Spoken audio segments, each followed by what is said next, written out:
right බලමු එහෙනම්. නිවැරදි පිළිතුර තෝරන්න. සම්පූර්ණ රූපාන්තරණය දැකිය හැක්කේ කුමන සත්වයාගේද? සම්පූර්ණ රූපාන්තරණය මේගොල්ලෝගේ කායද දකින්න පුළුවන් අපිට. මිනිසා ඉන්නවා, මදුරුවා ඉන්නවා, කැරපොත්තා ඉන්නවා, මීයා ඉන්නවා. මදුරුවානේ. සම්පූර්ණ රූපාන්තරණය පෙන්වන්නේ මදුරුවා. කැරපොත්තගේ තියෙන අර්ධ රූපාන්තරණය. හරි. එතකොට මදුරුවා. උත්තරේ මදුරුවානේ. මදුරුවාගේ සම්පූර්ණ රූපාන්තරණයේ අවස්ථා හතරම තියෙනවා. හරි ඊළඟට බලන්න. මදුරුවාගේ ජීවන චක්‍රයේ අවස්ථා අනුපිළිවෙලින් දැක්වෙන පිළිතුර තෝරන්න. අවස්ථාවන් අනුපිළිවෙල දැක්වෙන. right? ඔව්. අපි බලමු. දෙවෙනි එක. ඔව්. දෙවෙනි එකනේ ඔව්. විතර මදුරුවාගේ සම්පූර්ණ රූපාන්තරණයක් තියෙනවා. සම්පූර්ණ රූපාන්තරණයක් තියෙනකොට ශිශුවා කියන අවධිය හම්බ වෙන්නේ නැහැ. ශිශුවා කියන අවධිය හම්බ වෙන්නේ අර්ධ රූපාන්තරණයේ. එතකොට මෙතන බලන්න බිත්තර. බිත්තර වලින් පස්සේ පිළවයින්නේ. බිත්තර වලින් පස්සේ එන්නේ කීටය. එතකොට පළවෙනි එක වැරදි. දෙවෙනි එකත් වැරදි. මොකද දෙකේ ශිශුවා කියලා තියෙනවා. නේ? ශිශුවෙක් නැහැ මදුරුවාගේ ජීවන චක්‍රයේදී. තුන්වෙනි එක බලන්න. සූඹුලා කීටය. නෑ. සූඹුලාට පස්සේ එන්නේ බිත්තර. तर තුන්වෙනි එකත් වැරදි. හතරවෙනි එක බලන්න. බිත්තර ඔව් බිත්තර වලට පස්සේ එනවා කීටයා. කීටයාට පස්සේ එනවා පිලවා. පිලවගෙන් තමයි සුඹලා හැදෙන්නේ නේද? අන්න හතරවෙනි එකේ තියෙන අනුපිළිවෙල තියෙනවා. හරි?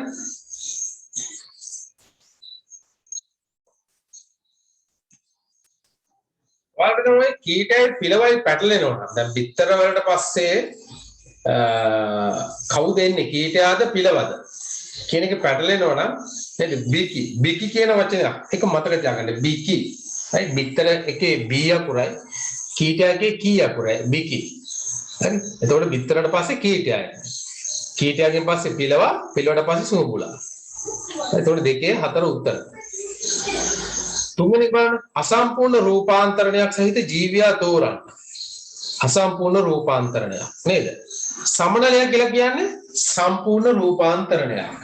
අසම්පූර්ණ රූපාන්තරණය කියන තව අනිත් නම මොකද්ද? අර්ධ රූපාන්තරණය. හරිද? එතකොට සමනලයක්ගේ තියෙන්නේ සම්පූර්ණ රූපාන්තරණය. ඔව් බිත්තර තියෙනවා නේද? කැරපොත්තගේ තියෙන අර්ධ රූපාන්තරණය. අර මෙහෙම තියෙන එක අයියාගේ අර හදලා තියන්නේ නෑ මෙහෙම අර තියන්නේ මේ ෆෝන් එක තියෙන එක. ඔව්.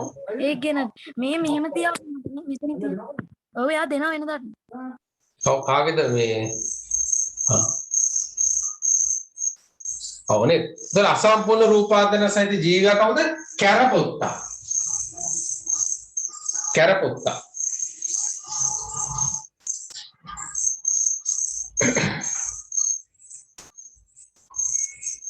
එතන අනිත් අයගේ සම්පූර්ණ ජීවන චක්‍රය තමයි තියෙන්නේ.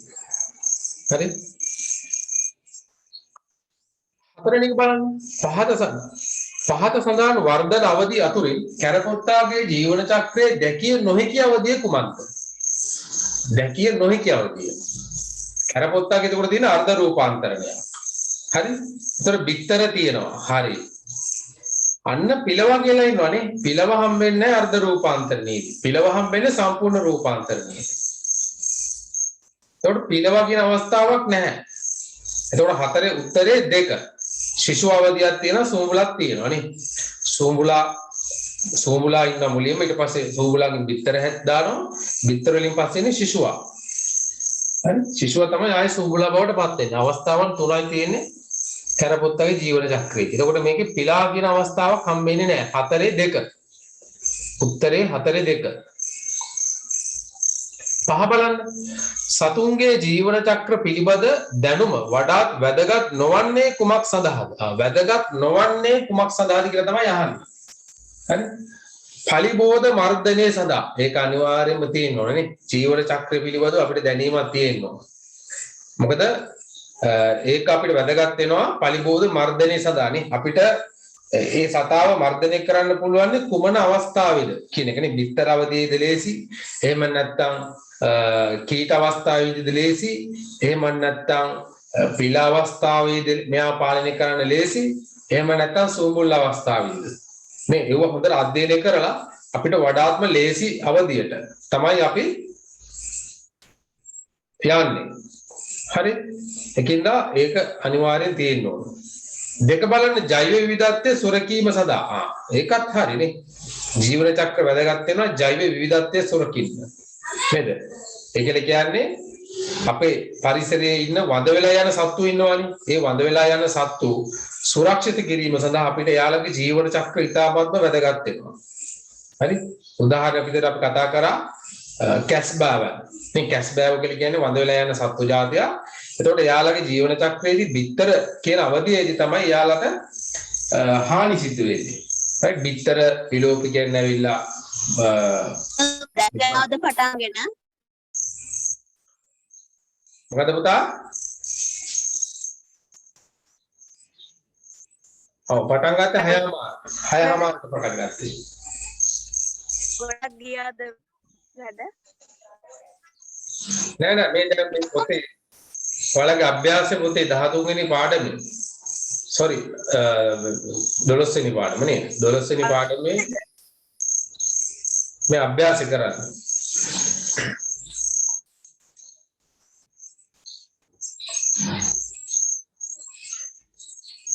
තුන්වෙනි පාඩම ඇතම් බෝ නොවන රෝග පාලනය සඳහා. බෝ නොවන රෝග පාලනය. මොනවද බෝ නොවන රෝග කියලා කියන්නේ?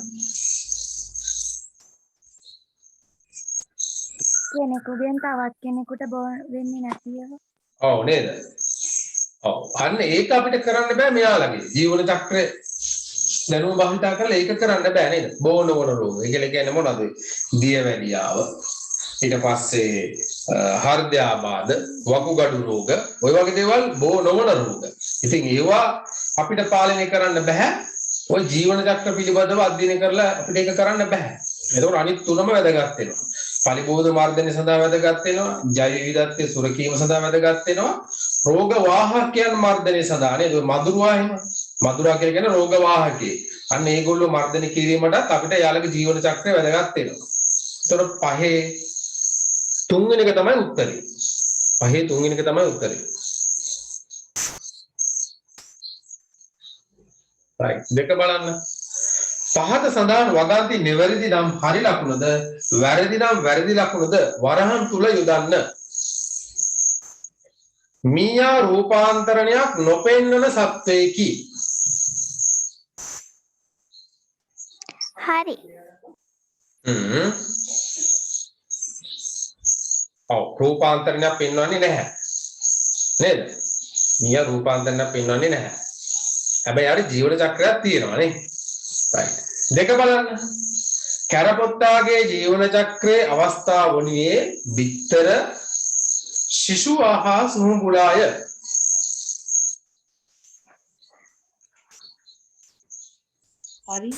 හරි ඒක හරි නේ. කැරපොත්තා පෙන්නන්නේ අර්ධ රූපාන්තරණය. අර්ධ රූපාන්තරණේ ඉන්නේ තුන් දෙනා ඉන්නේ. අවදි තුනයි තියෙන්නේ. සුහුඹුලා බිත්තර ශිශුවා. එතකොට දෙවෙනි එකත් හරි. ගෙම්බාසිය ජීවන චක්‍රයේ වර්ධන අවධි කීපයක් ජලය ගත කරයි. ඒකත් හරි. ඒකත් හරි නේද? ඔව්. ජීවන චක්‍රයේ වර්ධන අවධි කීපයක්. ඔව් බිත්තර අවස්ථාව ගත කරනවා. ඊට පස්සේ බිත්තර වලින් කවුද එන්නේ? ඉස්ගෙඩියා. මේ ඉස්ගෙඩියාගේ අවස්ථාවන් කීපයක් තියෙනවා. right ඉස්ගෙඩිය අවස්ථාවන් කීපයක් ජලයේ ගත කරනවා. හරි එතකොට හතරවෙනි එකත් කියන්නේ තුන්වෙනි එක නේ. තුන්වෙනි එකත් හරි. හතර බලන්න. පලිබෝධ මර්ධනය සඳහා වඩා සුදුසු ක්‍රමය වන්නේ රසායනික පලිබෝධ නාශක යෙදීමයි. වැරදි. වැරදි නේ. ඔව්. ඒක සුදුසුම ක්‍රමයක් නෙවෙයි. හරි. අපිට සුදුසු ක්‍රමය තමයි අපේ සාම්ප්‍රදායික ක්‍රම වලින් අපිට ඕක පාලනය කරන්න පුළුවන් නම් ඒක තමයි සුදුසු ක්‍රමය. මොකද රසායනික දේවල් භාවිතා කරනකොට පොළවට වස විෂ එකතු වෙනවා. නේද? ඒ වස විෂ තමයි ආයෙත් අපිට ආහාර දාම තුලින් අපේ ශරීරයට ඇතුල් වෙලා අපිට විවිධ රෝග ඇති කරන්න පුළුවන්. මොකකඩු රෝග ඇති කරන්න පුළුවන්, පිළිකා රෝග ඇති කරන්න පුළුවන්, ඒ වගේ දේවල් ඇති කරන්න පුළුවන්. ඒ කියන 2 4 තමයි 2 4 වැරදි. පහ බලන්න. ජීවන චක්‍රයේ වර්ධන අවධි කිහිපයක් තිබීම එම ජීවයාගේ පැවැත්ම තහවුරු කිරීමට හේතු වේ. හරි. ඔව්. ජීවන චක්‍රයේ වර්ධන අවධි කිහිපයක් තිබීම එම ජීවයාගේ පැවැත්ම තහවුරු කිරීමට හේතු වේ. ඒක හරි. ඒක හරි. නේද? ඒ ජීවීන්ගේ ඒ ජීවන චක්‍ර ස්වභාව ධර්මයෙන් එක ලැබිලා තියෙන්නේ ඒකින්ද තමයි. නේද? මොකද සුහුමුලා දාන බිත්තර ඒ බිත්තරය තුල ඒ ජීවියා සම්පූර්ණයෙන්ම වර්ධනය වෙන්නයි විකසනය වෙන්නයි අවශ්‍ය පෝෂක පදාර්ථ නැහැ ඒ බිත්තරේ. හරිද? ස්වල්පයි තියෙන්නේ. ඒකින්ද තමයි මේ බිත්තරෙන් කීට අවස්ථාවක් ඇති වෙලා කීටයා මොකද කරන්නේ නේද? කීටයාගේ වැඩේ තමයි පුළුවන් තරම් ආහාර අනුභව කරන එක තමයි කීටයාගේ වැඩේ. right? කීටයා පුළුවන් තරම් ආහාර අනුභව කරනවා. අන්න ඒ කියන්නේ ඊළඟ අවස්ථාවට. ඊළඟ අවස්ථාවට අවශ්‍ය වන ශක්තිය එයා එකතු කරගන්නවා නේ ආහාර ලබාගෙන. ඊට පස්සේ ඊළඟ අවස්ථාවට ගියාට පස්සේ එයා අක්‍රීය තත්ත්වයක් තමයි ගත කරන්නේ නේ. අක්‍රීය තත්ත්වයක් කියලා කියන්නේ සංචරණය කරන්නේ නැහැ. එයා එක තැනකට වෙලා ඉන්නවා. කෝෂ්ඨයක් හදාගෙන එක තැනකට වෙලා ඉන්නවා. එතෙන්දි තමයි අර කීට අවධියේදී ගත්තු ආහාර වලින් ප්‍රයෝජන ගන්න යන මේ අවස්ථාවේදී. හරි? එතකොට එයාගේ අනිකුත් අවයව පීල අවස්ථාව තුලදී විකසනීය වෙනවා. right? ඒ කියන්නේ හැදෙනවා අලුතින්. තුන්වෙනි බලන්න දී ඇති සටහන ඇසුරින් පිළිතුරු සපයන්න. ඔව්. එතකොට මෙතන මේක ජීවන චක්‍රයක් නේ. නේද? එතකොට දැන් මේකේ අවස්ථාවන් 4ක් තියෙනවා. එතකොට ඒ කවුද? සුහුඹුලා. ඒ සුහුඹුලා. නේද? බිත්තර. බිත්තර වලින් පස්සේ එන්නේ කීටයා. කීටයා. ඔව්. එතකොට මේ සුහුඹුලා බිත්තර කීටයා පිලවා නේද? සම්පූර්ණ රූපාන්තරණයක් තමයි මේ තියෙන්නේ. ඊළඟට යනවා A හා B අවස්ථා. ඒක නම් කරන්නේ එක හරිය. ඉහත දක්වා ඇති ජීවන චක්‍රයේ සමාන ජීවන චක්‍ර ඇති කෘමි සතුන් දෙදෙනෙක් නම් කරන්නේ. ඔව්. ඔව් සමනලයා ඉන්නවා, මදුරුවා ඉන්නවා, පළතුරු මැස්සා ඉන්නවා. ඔව්. ඒක හරි. තුන්වෙනි එක බලන්න. ඉහත දක්වා ඇති ජීවන චක්‍රයේ සහිත කෘමියා පෙන්වන්නේ සම්පූර්ණ රූපාන්තරණයක්ද අසම්පූර්ණ රූපාන්තරණයක්ද? ඔබේ පිළිතුරට හේතුව කුමක්ද? සම්පූර්ණ රූපාන්තරණය. සම්පූර්ණ රූපාන්තරණය තමයි පෙන්වන්නේ. හේතුව මොකද්ද? හේතුව තමයි එයාගේ ජීවන චක්‍රයේ අවස්ථාවන් 4ක් පවතිනවා. ඒක ලියන්න ඕන. ඒක ලියන්නකො හේතුව. පිළිතුරට හේතුව ලියන්න. සම්පූර්ණ රූපාන්තරණයක් කියලා ලියුවානේ නේද? right ලියා ගන්න. මෙම ජීවන චක්‍රය තුල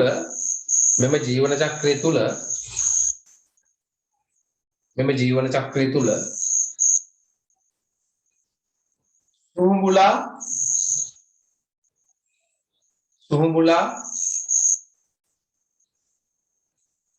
බිත්තර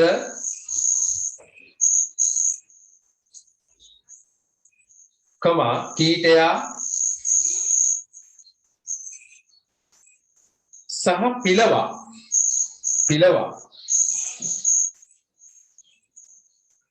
යන අවස්ථාවන් 4ම දක්නට ලැබේ.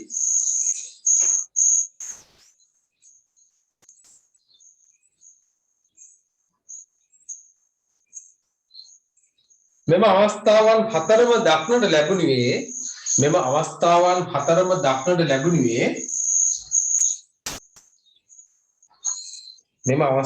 4ම දක්නට ලැබුණේ සම්පූර්ණ ජීවන චක්‍රයක් තුලය.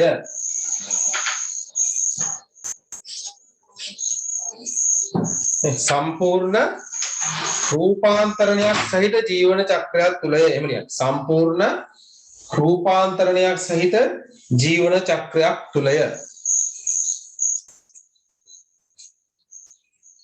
සම්පූර්ණ රූපාන්තරණයක් සහිත ජීවන චක්‍රයක් තුලය.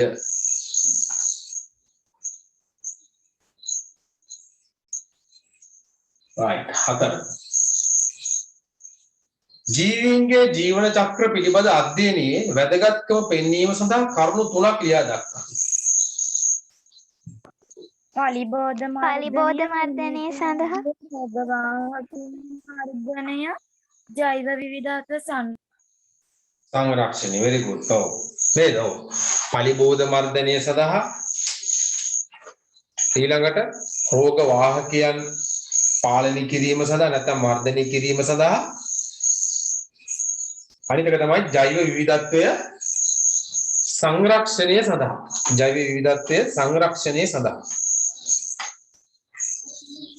ජෛව විවිධත්වය සංරක්ෂණය සඳහා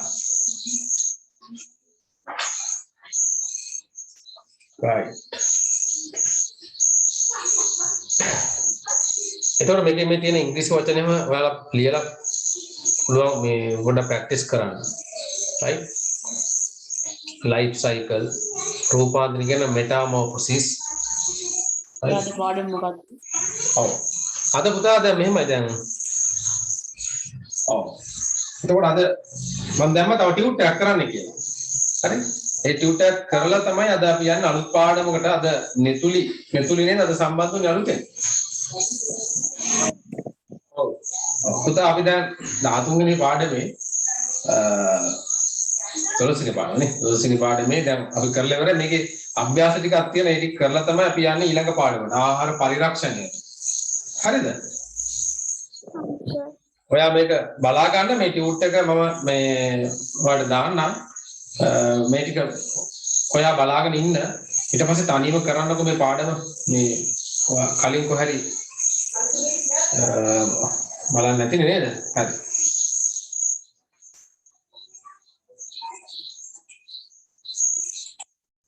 සර් මගේ ටියුට් එක නැති වෙලා. ඒ මොකද ඇයි නැතුව සර් WhatsApp බෑකප් කරා. WhatsApp බෑකප් කරා. බෑකප් කරා හරි කමන්න දැන් බලා ගන්නකො දැන් හැබැයි මේක කරන්න ඕනේ ඊට පස්සේ මම දාන්නම් කොහේ පාර ගෲප් එකට right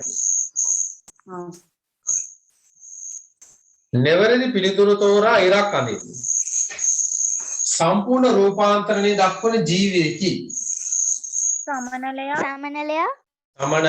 සමනලයා නේ කැරපොත්තා half ගෙම්බත් සම්පූර්ණ රූපාන්තරණය පෙන්වනවා සමනලයක් පෙන්නනවා පළඟැටිය අර්ධ නේ එතකොට මෙතන උත්තර දෙකක් තියෙනවා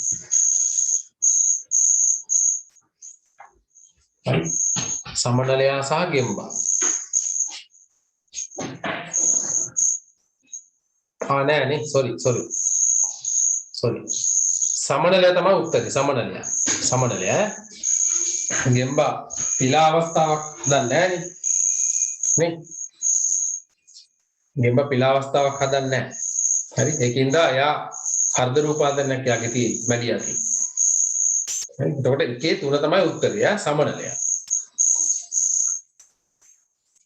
පළතුරු මැස්සාගේ ජීවන චක්‍රයේ අවස්ථාවක් නොවන්නේ. ශිෂුවා. පළතුරු මැස්සා කියලා කියන්නේ සම්පූර්ණ රූපාන්තරණයක් පෙන්වන සතෙක්. එතකොට අර අවස්ථාවන් හතරම තියෙනවා. sorry අවස්ථාවන් හතරම තියෙනවා. එතකොට ශිෂුව කියලා කියන්නේ අර්ධ රූපාන්තරණී කොටසක්. නේද? ඒකින්ද ශිෂුව කියන අවධිය නැහැ. පළතුරු මැස්ස තුල. ඉතින් දෙකේ හතර.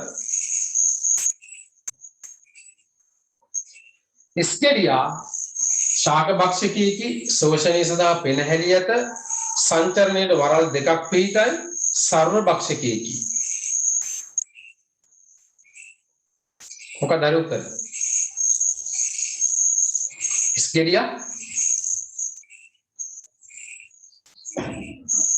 ඉස්ගෙඩියා අපි කිව්වා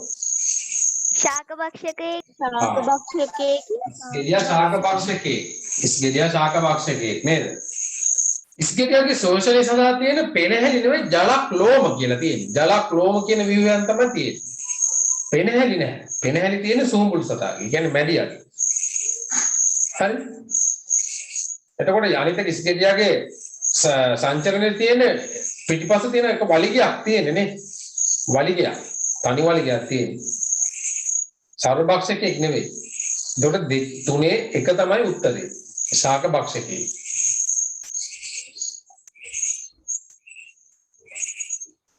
හතර බලන්න.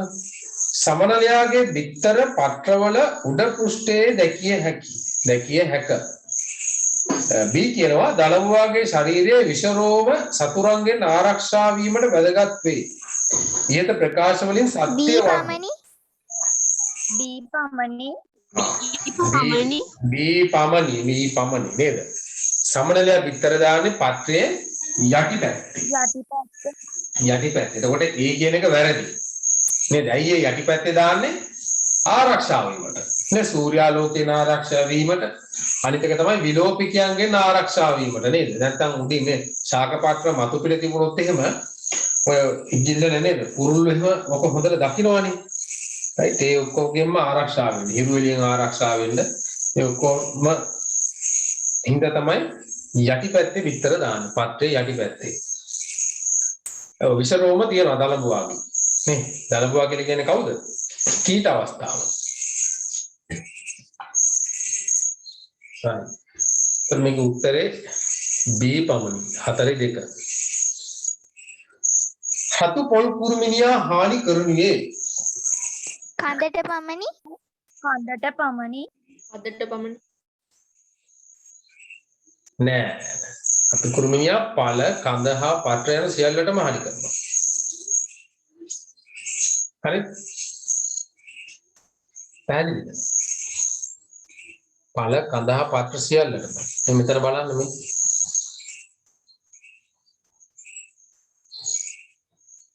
මේ බලන්න රතු පොල් කිරිමිනියා. කඳ නේද පුතා? ඔය වැඩි වශයෙන් හානි සිදු කරන ස්ථානයේ කඳ. මේ වැඩි වශයෙන් හානි සිදු කරන ස්ථානය ප්‍රශ්නේ මොකක්ද අහලා තියෙන්නේ? පොඩ්ඩක් බලන්න. ප්‍රශ්නේ මොකක්ද අහලා තියෙන්නේ? රතු පොල් කිරිමිනියා හානි කරනුයේ කඳට පමණි පත්‍රවල නෑ පුතා. මේ හතර තමයි උත්තරය. වැඩිපුර කඳට කරාට ඔයාලා දැකලා තියෙ පත්‍රවල එහෙමත් ඉන්නවා. අර මැද නාරටියේම විදලා. හරි? ඒතර කුරුමිනියාගේ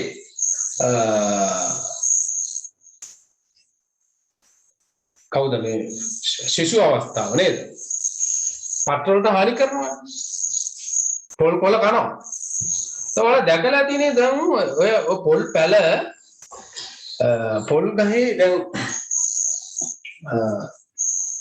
අර ගොබේ මතුවෙනකොට කනවා. හරි? එතකොට ඒ කොලේ දිගහැරෙනකොට උඩ පැත්ත නිකන් අර කතුරුකින් කපලා වගේ හානි වෙලා තියෙනවා. දැකලා නැද්ද? හරි? ඒ කියන්නේ අයියේ කීටයයි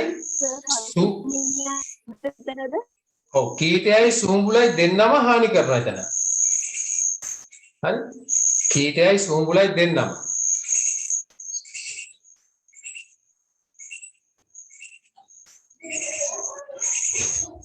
තේරුණාද? වැඩිපුර ඉතින් කඳේ තමයි ඉන්නේ. නමුත් අනිත් ඒවාට හානි කරනවා.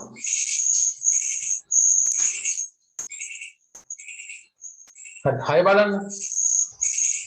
මදුරුවන් මගින් බෝවන රෝගයක් නොවන්නේ. සෙංගමාලය සිංගමාලේ නේ. ඔව් මරව මදුරුවා මගින්, මැලේරියාව මදුරුවා මගින්, ඩෙන්ගු මදුරුවා මගින් නේද? සිංගමාලේ කියන්නේ එහෙම නෙවෙයි. හත බලන්න. පහත පලිබෝධකයන් අතරින් සූඹුලා හා ශිෂුවා හානි සිදු කරනුයේ. සූඹුලයි ශිෂුවයි දෙන්නම හානි සිදු කරනවා. කවුද? ශිෂුවා ඉන්නකොට මොන අවස්ථාවකද? ශිෂුවා පිටු මකුණාගේ නේ. පිටි මකුණාගේ. right? පිටි මකුණා කියන්නේ අර්ධ රූපාන්තරය. පිටි මකුණක් තියෙනවා මේක මේ ගොයම් මැස්සක් තියෙනවා.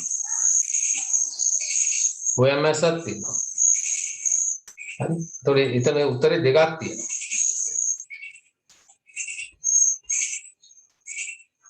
හරි. සූඹුලා ශිෂුවා හානි සිදු කරනුයේ මෙතන උත්තර දෙකක් තියෙනවා. ගෝයන් මැස්සක් තියෙනවා පිටි මකුණක් තියෙනවා. right මේ දෙන්නගෙම අර්ධ රූපාන්තරණ තියෙන්නේ.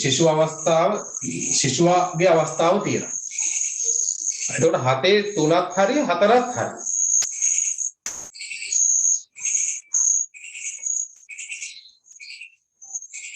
උඩ එතකොට පළතුරු මැස්සයි රතු පොල් කුරුමිනියයි ඉන්නේ අර්ධ මේ සම්පූර්ණ රූපාන්තරය. අට බලන්න. ශාක පරිබෝධිකයෙකු නොවන්නේ.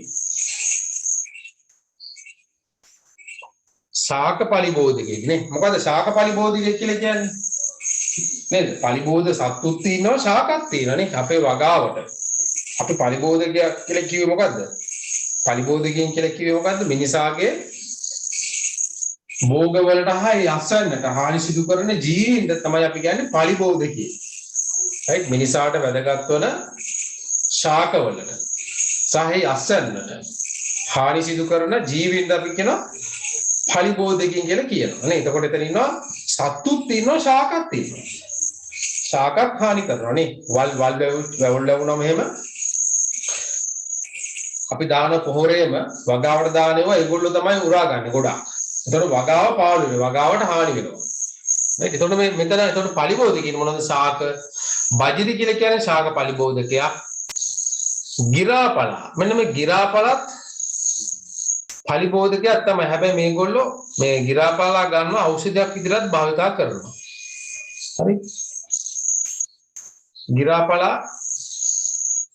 පරිබෝධකයෙකු නොවන්නේ. right ගිරාපලත් පරිබෝධක ශාකේ. කුඩමැට්ටත් පරිබෝධක ශාකයක්. කුප්පමේනිය. කුප්පමේනිය කියලා කියන්නේ ඒක අපි herbal ශාකයක්. කියන්නේ herbal plant එකක්. කියන්නේ ඖෂධීය ගුණයක් තියෙන ශාකයක් කුප්පමේනිය. right ඒක එහෙම වෙන්නේ නැහැ. ඒතකොට මෙතන පරිබෝධකයක් නොවන්නේ කුප්පමේනිය. අනිත් තුන්දෙනාම පරිබෝධක ශාක විදිහට තමයි අපි සලකන්නේ. හැබැයි මෙතන ගිරාපලා එයා පරිබෝධකයෙක් වුණත් මිනිස්සු ප්‍රයෝජනෙට ගන්නවා බෙහෙත් වලට එහෙම. හරි. ඒ කියන්නේ මෙයා ගොඩාක් වැවෙනවා. වඳ කරන්න අමාරුයි. කුඹුරු වල එහෙම ගොඩාක් තියෙනවා. වැල් වගේ ගොඩාක් තියෙනවා. ගිරාපලා.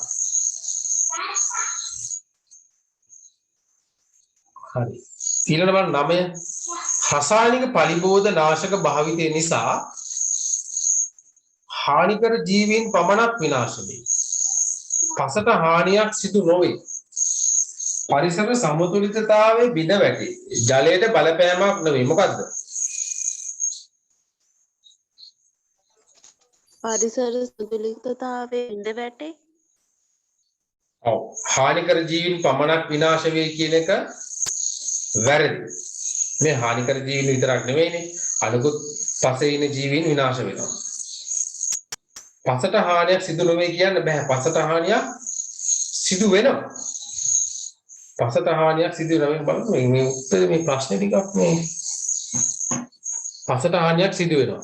රසායනික පරිබෝධ නාශකයෙන් හින්දා. පරිසර සමතුලිතතාවයත් බිඳ වැටෙනවා. මොකද රසායනික පරිබෝධ නිසා අපිට හිතකර ජීවිනුත් විනාශ වෙලා යනවා නේ. එතකොට පරිසරයේ තියෙන සමතුලිතතාවය බිඳ වැටෙනවා. ජලයට බලපෑමක් නොවේ. ඒකත් වැරදි. මෙතන තියෙන උත්තර හතරම පුතාලා වැරදි. හානිකර ජීවීන් පමණක් විනාශ වෙයි කියන එකත් වැරදි. පසට හානියක් සිදු නොවේ කියන එකත් වැරදි. පරිසර සමතුලිතතාවය බිඳ වැටේ. ඒකත් වැරදි.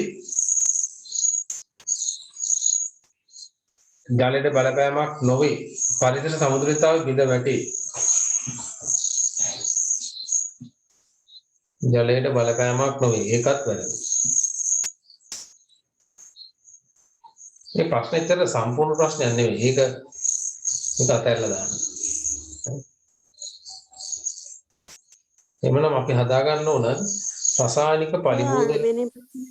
රසායනික පරිබෝධ නාශක භාවිතය නිසා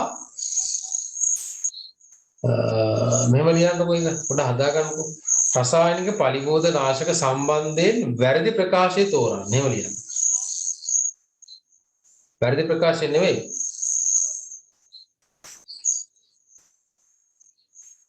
නිවැරදි ප්‍රකාශය තෝරන්න. රසායනික පලිබෝධ නාශක හා සම්බන්ධයෙන් නිවැරදි ප්‍රකාශය තෝරන්න කියලා එක හදාගන්න.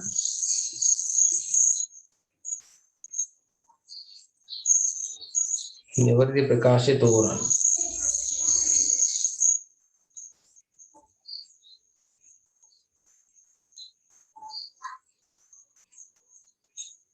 හරි ඊට පස්සේ එතකොට ඒකට උත්තරේ වෙන්නේ එතකොට තුන්වෙනි එක. අපි එම හදාගත්තට පස්සේ උත්තරේ තුන්වෙනි එක. අටවෙනි එකට උත්තරේ මොකද්ද? අටවෙනි එකට උත්තරේ පුතා ගිරාපලා. sorry ශාක පලිබෝධික නොවන්නේ කුප්පමේනිය. කුප්පමේනිය.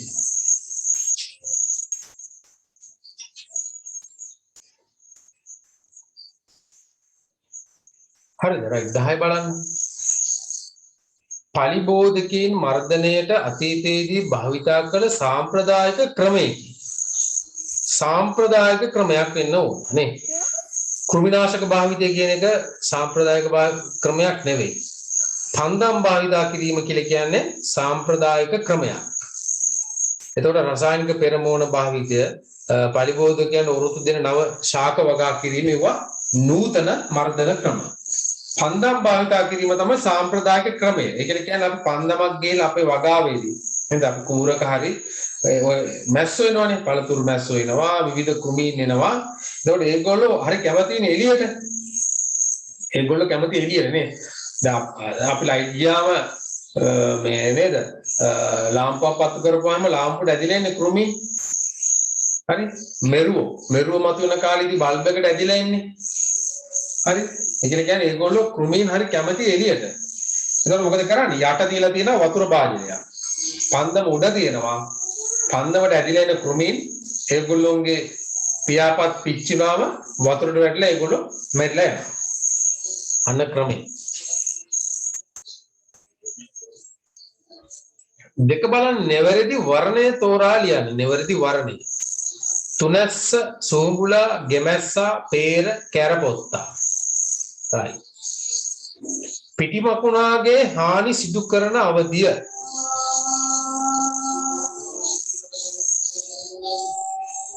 කියන්න. දැන් මෙතන තියෙන්නේ මෙතන ඉන්නේ තෝරන්න තියෙන්නේ නේ. සෝඹුලා පිටිමකුණාගේ හානි සිදු කරන අවධිය සෝඹුලා තව ಶಿಶುවත් හානි කරනවා ඈ. මෙතන නැහැ ඒක දීලා සෝඹුලාට අමතරව ಶಿಶುවත් හානි සිදු කරනවා. පියාපත් නොදරන ಶಿಶුවෙකු ඇත. කැරපොත්තාගේ ಶಿಶු අවධියේදී පියාපත් නැහැ. පළතුරු මැස්සා හානි කරන ශාකයකි. පේර. ශාක පලිබෝධකයකි. තුනස්. නේද? තුනස්.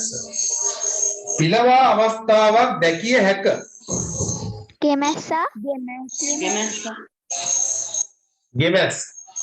ගෙමැස්සගේ තියෙන සම්පූර්ණ රූපාන්තරණයක්. පළතුරු මැස්ස වගේම තමයි. ගෙමැස්ස. right. මේ ටික බලන්න 3. ජීවන චක්‍රය යන්න හඳුන්වන්න. ජීවිතයේ උපතේ සිට තම ජීවිත කාලය තුළ පසු කරන විවිධ අවධියෝ අවස්ථා අනුපි. very good. ජීවිකු උපතේ සිට තම ජීවිත කාලය තුළ පසු කරන විවිධ අවධියෝ අවස්ථා අනුපිළිවෙල. right. අනුපිළිවෙල කියලා තියෙන්නේ නෑ. අවස්ථා අනුපිළිවෙල එම ජීවාගේ ජීවන චක්‍රය ලෙස හඳුන්වනවා. හරි? ඒක ලියන්න. ජීවියෙකු උපතේ සිට තම ජීවිත කාලය තුල පසු කරන ඔක මම කියන්න ඕනේ නෑ නේද? ඔයාලා දන්නවනේ පොතේ තියෙනවනේ උත්තරේ. ඒක බලලා ලියා ගන්න. රූපාන්තරණය යනු කුමක්ද? ජීවියෙකුගේ ජීවන චක්‍රයේ විවිධ අවධිවලදී එකිනෙකාට වෙනස් අවස්ථා පැවතීම. very good. very good. ඔක කොහොමම තියෙනවා පොතේ තියෙනවා. හරි? රූපාන්තරණයේ බෙදිය හැකි ප්‍රධාන කොටස් හා ඒවාට එක් උදාහරණ මගින් ලියන්න.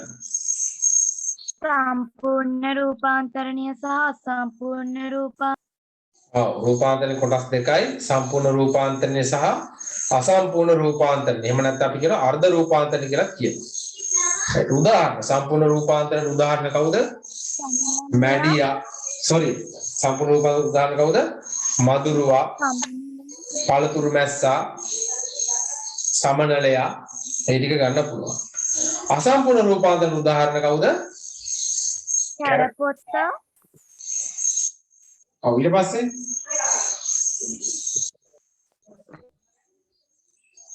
කවුද ඉන්නේ? කැරපොත්තා, පිටිමකුණා. ඊට පස්සේ ගෝයන් මැස්. හරි. ඊළඟ බලන්න. කැරපොත්තාගේ සූඹුලා හා ශිෂුවා අතර ඇති ප්‍රධාන වෙනස්කම් දෙකක් සඳහන් කරන්න. කැරපොත්තන්ගේ පියාපත් නොතිබීම කැරපොත්තා සුහුඹුල් කැරපොත්තා විශාලයි වගේම ශිශු අවධිය මේ කුඩයි. අවය පියාපත් නොතිබීම පියාපත් නොතිබීම. අනිත් එක තමයි ශිෂුවාගේ පාට වෙනස්. ශිෂුවාගේ පාට සුදු පාටයි. හරි? කැරපොත්තාගේ පාට දුඹුරු පාටයි, ශිෂුවාගේ පාට සුදු පාටයි. එක ලියා ගන්න. කැරපොත්තාගේ වර්ණයේ දුඹුරු පැහැයක් වන අතර ශිෂුවාගේ වර්ණය සුදු පැහැයක් දරයි.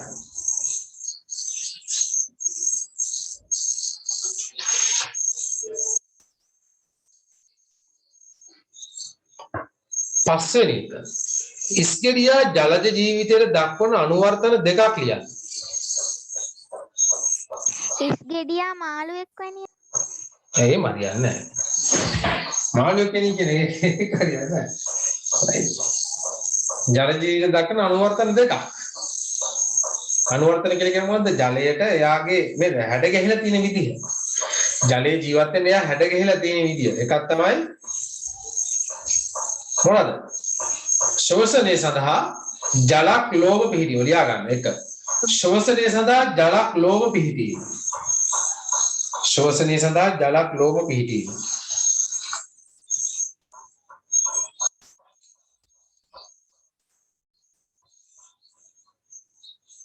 ඊළඟ එක සංචරණය සඳහා දිගු වලිගයක් පිහිටීම. සංචරණය සඳහා දිගු වලිගයක් පිහිටීම. දිගු වලිගයක් පිහිටන සංචරණයට.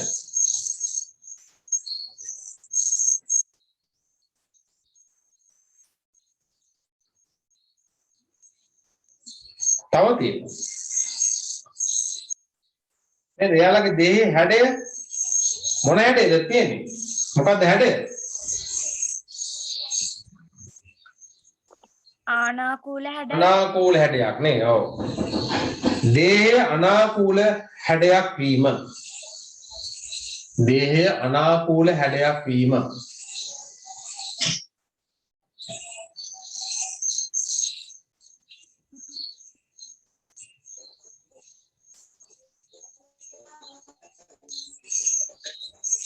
තවත් තියෙනවානේ. ලියා ගන්න. අනිත් එක තමයි ශාක භක්ෂකයෙකු වීම. ශාක භක්ෂකයෙකු වීම. නේ? එතකොට මේ ජලජ පරිසරයේ තියෙන පැලෑටි වර්ග තමයි මේ ආහාරයට ගන්නෙ. right? ශාක භක්ෂකයෙකු වීම.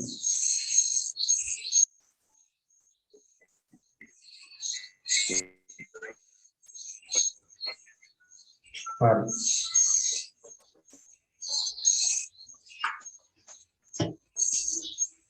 හතරෙනි බලන්න. සමනලයාගේ ආහාරය හා ඒ සඳහා සැකසුණු උපාංගය නම් කරන්න.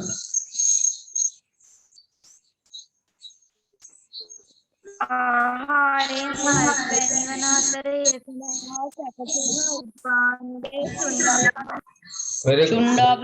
very good. ශුණ්ඩාව නේද? සමනලයා මල්පැණි බොන්නේ. ඒ බීම සඳහා ශුණ්ඩාව නම් උපාංගයක් තියෙනවා නේ. උත්තරේ ශුණ්ඩාව. ජීවන චක්‍ර පිළිබඳ අධ්‍යයනය කිරීම වැදගත් වන හේතු දෙකක් ලියන්න. පාලිබෝධ මර්ධනයේද සහ ජෛව විවිධත්ව ජෛව විවිධත්ව සංරක්ෂණය සඳහා ඔව් නේද? රයිට්. ලියන්න පුළුවන් ජීවන චක්‍ර පිළිබඳ අධ්‍යයනය කිරීමට වැදගත් වන හේතු. ඔව්. එකක් තමයි පලිබෝධ මර්ධනය සඳහා. දෙක රෝග වාහකයන් පාලනය කිරීම සඳහා. තුන ජෛව විවිධත්වය සංරක්ෂණය සඳහා. ඒ තෝරන විතර ලියවනම් හරි. අහලා තියෙන දෙකයි නමුත් ඔයාලා ලියන්න තුනම. පලිබෝධකයන් යන්න හඳුන්වන්න. මිනිසාට ප්‍රයෝජනවත් වන විවිධ භෝග හා අස්වැන්න වලට හානි පමුණුවන ජීවීන් පලිබෝධකයන් ලෙස හඳුන්වනවා. very good very good. මිනිසාට වැදගත් වන විවිධ භෝග හා අස්වැන්න වලට අස්වැන්න කියන්නේ නේද? අපි දැන් භෝගයෙන් අපි ගන්න අස්වැන්න නේද? අස්වැන්න. මිනිසාට වැදගත් වෙන විවිධ භෝග සහ අස්වැන්න වලට හානි පමුණුවන ජීවීන් අපි හඳුන්වනවා පලිබෝධකයන් කියලා. හරි. එතකොට කැරපොත්තා පලිබෝධකයෙක්. මේ කැරපොත්තත් අපේ අස්වැන්න වලට හානි සිද්ධ කරනවා. ඊට පස්සේ මීයත් පලිබෝධකයෙක්. අස්වැන්න වලට හානි සිද්ධ කරනවා. හරි. අපි මෙහෙම හිතුවොත් එහෙම දැන් ගෙදර තියෙනවා දැන් නේද? වී බිස්ස තියෙනවා. අස්වැන්නනේ නේ වී බිස්ස තුල තියෙන වී අපේ අස්වැන්න. අලියෙක් ඇවිල්ලා ওই ටික විනාශ කරලා දාලා යනවා. නේද? අලියා එනකොට කොහොමද එන්නේ? කුඹුරු වල එහෙම විනාශ කරන තමයි එන්නේ. එහෙම බැලුවොත් අලියා පලිබෝධකයෙක් තමයි. හරි ඊළඟට බලන්න. පළතුරු මැස්සා පාලනයට ගත හැකි ක්‍රියාමාර්ග දෙකක් ලියන්න. ගස් යට වැටි ඇති කීටයන් විසින් හානි කරන ලද ඵල එකතු විනාශ කිරීම වගාවේ කර නිරතුරුවම පරීක්ෂණය ලක කිරීම. ඔව් very good very good. ඔව්. ඒ කියන්නේ නේද? පළතුරු මැස්ස හානි කරන්නේ ගොඩක් දුරට පළතුරු වලටනේ. එතකොට පළතුරු බිම වැටලා තියෙනවා. නේ? එයා කොහොමද හානි කරන්නේ? පළතුරු වල ඵලය එයා සිදුරු කරලා බිත්තර දානවා ඵලය තුල. දැන් ගෙඩිය තුල බිත්තර දානවා. ඊට පස්සේ බිත්තර වලින් එනවා කීටයා. කීටයා මොකද කරන්නේ? කීටයාගේ වැඩි ඉතින් ආහාර කන ගන්න එකනේ. කීටයා ආහාර ගනිමින් ඵලය තුල ගමන් කරනවා. එතකොට ඵලය තුල හැදෙන නිකන් සිදුරු නේද? උමං වගේ හැදෙනවා. ඊට පස්සේ ඕක කොහොමුණා මොකද වෙන්නේ? පරිසරයේ නිරාවරණය වෙනානේ. පරිසරයේ ඉන්න සුත්‍ර ජීවීන් ඇතුල් වෙන ඊට පස්සේ අර ඵලය තුලට. ඊට පස්සේ ඒක කුණු වෙනවා. මේ කුණු වෙලා බිමට වැටෙනවා. බිමට වැටුණොත් අර කීටයෝ ඉන්න ඒ තුල. පිළ අවස්ථාව වුණත් ඒක ඇතුලේ තියෙනවා. අපි ශේෂ්ඨයේ ඉන්න ඕක පැත්තකට දාලා තිබ්බොත් එහෙම ඒගොල්ලෝ ආය නේද? ජීවන චක්‍රේ විනාශ වීමක් වෙලා නැහැ නේද? ඒගොල්ලෝ සූමුලෙන් බවට පත් වෙනවා. හරි? ඒකින්ද ඒව අපි නරක වෙච්චි පළතුරු ශේෂ්ඨයෙන් අයින් කරලා අපි විනාශ කරන්න ඕනේ. ඒක ගිනි තියන්න ඕනේ. හරි? එහෙම නැත්නම් පොළවේ වල්ලන්න ඕන විනාශ කරන්න ඕන. නිකන් කුණු ගොඩකට දැම්මට හරියන්නේ නැහැ. ඒකනේ කුණු ගොඩ වල මැස්ස ගොඩක් තියෙන්නේ. නේද? මැස්සෝ පණුවෝ. ඒක එක. ඊළඟට අපිට පුළුවන් ඒ ඵල ආවරණය කිරීමට පුළුවන්. පොලිතින් බෑග් මගින් ඵලය ආවරණය කරන්න පුළුවන්. එතකොට මොකද වෙන්නේ? අර පළතුරු මැස්සට ගෙඩිය තුලට යන්න බෑ. නේද? එතකොටත් එයාගේ පාලනය කරගන්න පුළුවන්. හරි ඒ දෙක ලියන්න. පහත ජීවීන්ගේ සංවේදී අවදි මොනවද? සංවේදී අවදි. මොකද සංවේදී අවදියක් කියලා කියන්නේ ජීවන චක්‍රයේදී.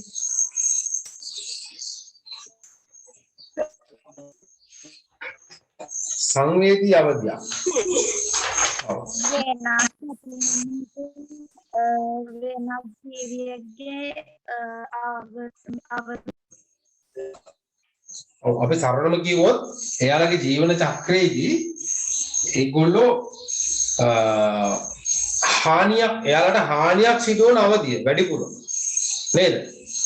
ඒ කියන්නේ හානියක් සිද්ධ වෙන්න පුළුවන් අවධිය. දැන් කැස් බෑව ගත්තොත් එහෙම බිත්තර අවධිය තමයි සංවේදී අවධිය. බිත්තර විනාශ වෙන්න පුළුවන් ගොඩක් දුර.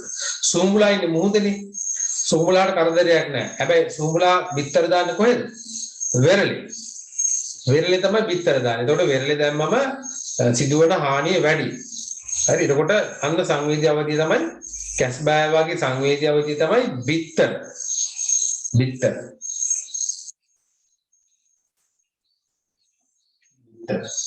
මැඩියාගේ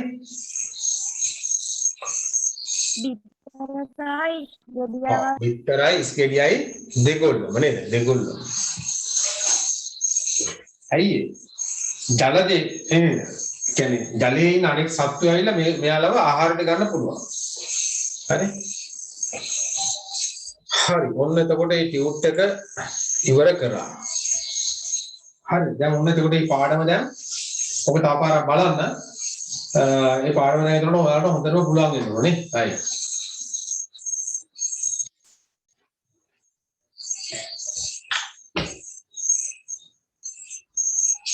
Okay, spotlight දෙදලා තියෙනවා. right, okay. අද අපි එන අලුත් පාඩම පටන් ගන්නවා ආහාර පරිරක්ෂණය.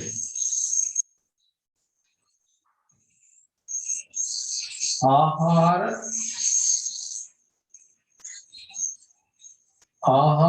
පරිරක්ෂණය.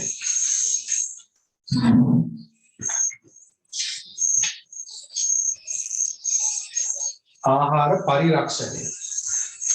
right?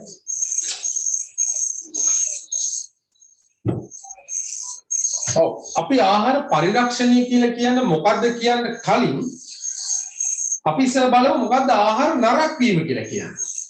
right? ආහාර නරක වීම කියලා කියන්නේ මොකද්ද කියලා බලමු. හරි. ඇත්තටම දැන් ඔයාලා බලලා කියන්නේ මොකද්ද ආහාරයක් නරක වෙනවා කියලා කියන්නේ මොකද්ද? ආහාරය නරක වෙනවා කියන්නේ අපි කොහොමද? ඇයි? ආහාර නරක වෙනවා කියලා කියන්නේ මොකද්ද? දන්න විදියට. ආහාරය මත සුද්ධ ක්‍රියා කරනවා. සුද්ධ ජීවීන් ආහාරය මත ක්‍රියා කරනවා වෙන ආහාර පරිභෝජනයෙන් මොකද්ද? ආහාර පරිභෝජනයට ගැනීමට නුසුදුසු තත්ත්වයට අන්න හරි. අන්න හරි. ඔන්න ඕක තමයි ආහාර නරක වීම කියලා කියන්නේ. ඒ කියලා කියන්නේ මිනිසාගේ පරිභෝජනයේට නුසුදුසු වන පරිදි නුසුදුසු වන තත්ත්වයට ආහාරයක් පත්වීම අපි හඳුන්වනවා ආහාර නරක වීම කියලා කියනවා. හරිද?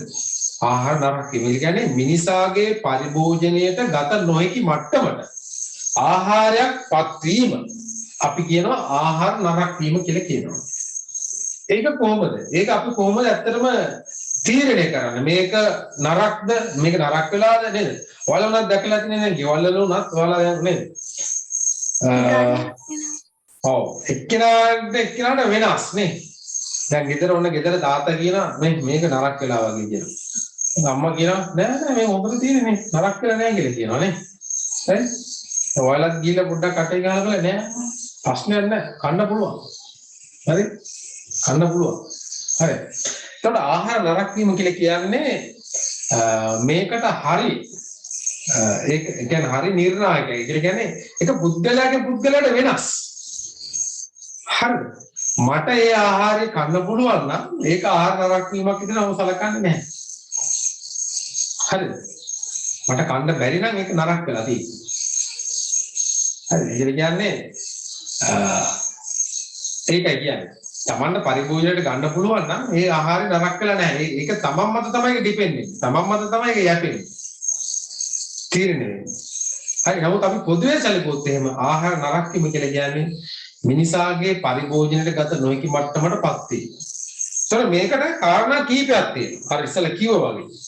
ආහාර නරක වෙන්න බලපාන ප්‍රධාන සාධක කීපයක් තියෙනවා. එකක් තමයි බහුල ආහාර නරක වෙන්නේ. නේද? දැන් ඔයාලා උදේ බත් එක නේද? උදේ කන්න කියලා අම්මා බත් පිඟාන බෙදනවා. හදිසියක් වෙලාවට කන්න බැරිනොත් එහෙම ඕක දැන් හවස් වෙනකොට කන්න බෑ බත් පිඟාන. නරක වෙලා තියෙන්නේ පාරිප්පු කිරටය වගේම මාළුවක් හදලා තිබ්බනම් ඉක්මන නරක වෙනවා. හැබැයි තෙලට හදලා තිබ්බනම් කෑම අවුලක් නැහැ. හවසට කන්න පුළුවන්. රැටත් කන්න පුළුවන් තෙලට දාලා තිබ්බනම්. නේද? අල කිරට හදලා තිබුණොත් එහෙම අල හොද්දක් හදලා තිබ්බොත් එහෙම ඒක ඉක්මනම නරක වෙනවා. හැබැයි අල තෙලට දාලා හදලා තිබුණොත් එහෙම අපිට රැටත් කන්න පුළුවන් අවුලක් නැහැ. නරක වෙලා නැහැ එතන. හරිද? අන්න එහෙම එකක් තියෙනවා. එතකොට ප්‍රධාන වශයෙන්ම ඔය ආහාර නරක වෙන්න බලපාන ප්‍රධානම සාධකය තමයි ශුද්ධ ජීවීන්ගේ ක්‍රියාකාරීත්වය. නේ අපි ආහාරයක් පරිසරේ නිරාවරණය කරලා තිබ්බම මේ පරිසරයේ ඉන්නවා විවිධාකාර වූ ශුද්ධ ජීවීන් ඉන්නවා නේ. විශේෂයෙන්ම බැක්ටීරියා වර්ග. මේ වායුගෝලයේ ඉන්නවා. දිලීර වර්ග. මේ වායුගෝලයේ ඉන්නවා. හරි වෙන කොහෙවත් එන්නේ නැහැ නේ. හරි වෙන කොහෙවත් එන්නේ වායුගෝලයෙන් තමයි එකතු වෙන්නේ. වායුගෝලයෙන් ඒ ශුද්ධ ජීවීන් ඇවිල්ලා ආහාරය මත ඒගොල්ලෝ වර්ධනය වෙනවා. හරි ආහාරය මත ඒගොල්ලෝ වර්ධනය. එයාලගේ වර්ධන ශීඝ්‍රතාවය ඉතාමත් වේගවත් නේ. හරි එයාලා ගුණණය වෙනවා. ගුණණය කියන්නේ එයාලගේ එක්කෙනාගෙන් දෙන්න හදනවා දෙන්නගෙන් හතර දෙනා යනවා ඕමෝම එන්න වැඩි වෙගෙන යනවා. එයාලගේ ගහණය වැඩි වෙනවා. ආහාරය මත. ඒකින්ද ආහාරය ඉක්මනටම නරක වෙනවා. ඊට අමතරව නේද අපි ඒ ආහාරය මතට මැස්සෝ ඇවිල්ලා වහනවා නේද? මැස්සෝ කියලා කියන්නේ මැස්සෝ විවිධ අපද්‍රව්‍ය මත තමයි ඒගොල්ලෝ ඉන්නේ නේ. එතකොට යාළුවගේ පාදවල අරක තියෙන අර ජරාවල් ඔක්කොම ගෑවිලා ඇවිල්ලා ආහාරය මත ඉක ගෑවෙනවා. ශුද්ධ ජීවනොත් එනවා. ඒ වගේම විවිධ ඔය බිත්තර වර්ග නේ. කීට අවස්ථාවක් එන්න පුළුවන්. හරි ඇවිල්ලා ආහාරය නරක වෙනවා. ඉක්මනටම නරක වෙනවා. අන්න ඒක කියන්නේ එකක් තමයි ශුද්ධ ජීවී ක්‍රියාකාරීත්වය. right දැන් අපි කොහොමද හොයාගන්නේ දැන් බලන්නකෝ දැන් පොද්දක් මේ නේද බත නරක වෙගෙන එනකොට බත් ගන්න අපි අතට අල්ලලා බලපුවම නිකන් නේද සෙවල ගතියක් වගේ දැනෙනවා. පරිප්පුත් එහෙමනේ අතට පොඩ්ඩක් අපි මෙහෙම අල්ලලා බලපුවම අපි නරක වෙලාද කියලා කියන්නේ කොහොමද? නේ අතට පොඩ්ඩක් අල්ලලා බලලා සෙවල ගතියක් තියෙනවා නරක වෙලා.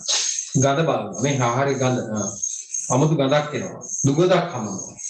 අන්න නරක වෙලා අපි තීරණය කරලා මේක නරක වෙලා තියෙන අපිට ගන්න බෑ. හරි. ශුද්ධ ජීවී ක්‍රියාකාරීත්වය වැඩි. අපි කෑවොත් එහෙම අපිට ලෙඩ රෝග හැදෙන්න පුළුවන්. හරි. බඩේ අමාරුවක් හැදෙන්න පුළුවන්. ඒවගේ විවිධ ලෙඩ රෝග හැදෙන්න පුළුවන්. දැන් මට කියන්නකෝ දැන් ශුද්ධ ජීවීන්ගේ ක්‍රියාකාරීත්වය මගින් ආහාර නරක වෙලා තියෙන අවස්ථාවන් මොනවද?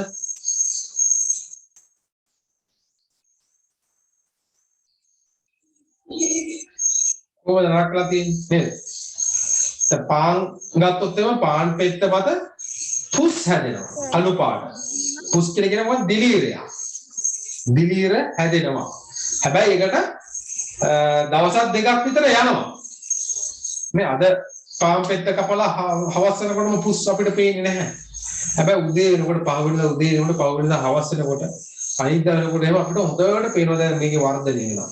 කළු පාටට පුස් බැදිලා අන්න දිලීර වර්ධනයක් එතන සිද්ධ වෙනවා. අන්න ආහාර නරක වෙලා තියෙනවා. නේද?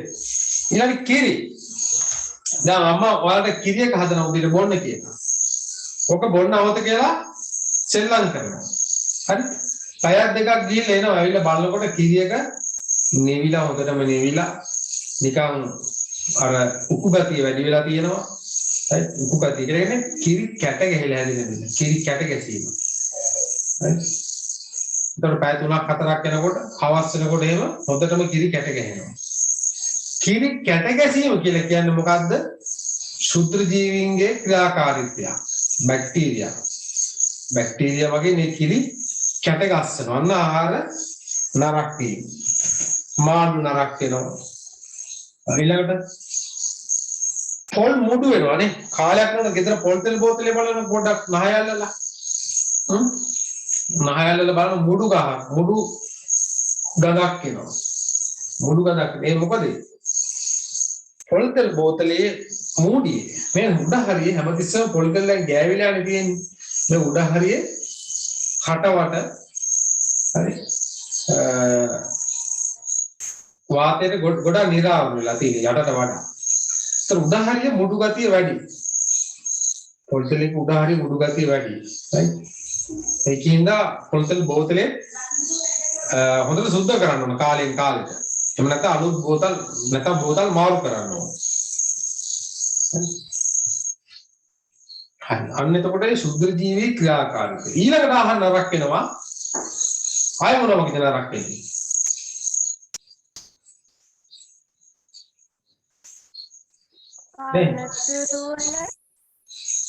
පළතුරු වල. ඔව් පළතුරු වල. දැන් මේ හිතන්නකෝ. දැන් බත් පිඟාන බෙදලා තියෙනවා. බත් එක වහලා නැහැ. කැරපොත් එක්ක ඇවිල්ලා වහලා යනවා යන්න. හරි. දැන් අපි ඔක දකින්න. දැන් අපි ඔක කන්න පුළුවන්. කන්න බෑ නේ. ඇයි ඒක නුසුදුසු තත්ත්වයට පත් වෙලා තියෙන්නේ. right කැරපොත්තු ඇවිල්ලා අනේ කැරපොත්ත කියන්නේ විෂ බීජ නේද? යාළගේ විෂ බීජ තියෙනවනේ. මීයක් කාපු ආහාරයක් අපිට කන්න පුළුවන්. පාන් ගෙඩියක් තියලා තියෙන කුස්සියේ. මීයක් ඇවිල්ලා කාලා යන පාන් ගෙඩිය කෑල්ල. අපි කනවද? කන්න බෑ. එතන අර වගේ අර නරක් වීම නැහැ.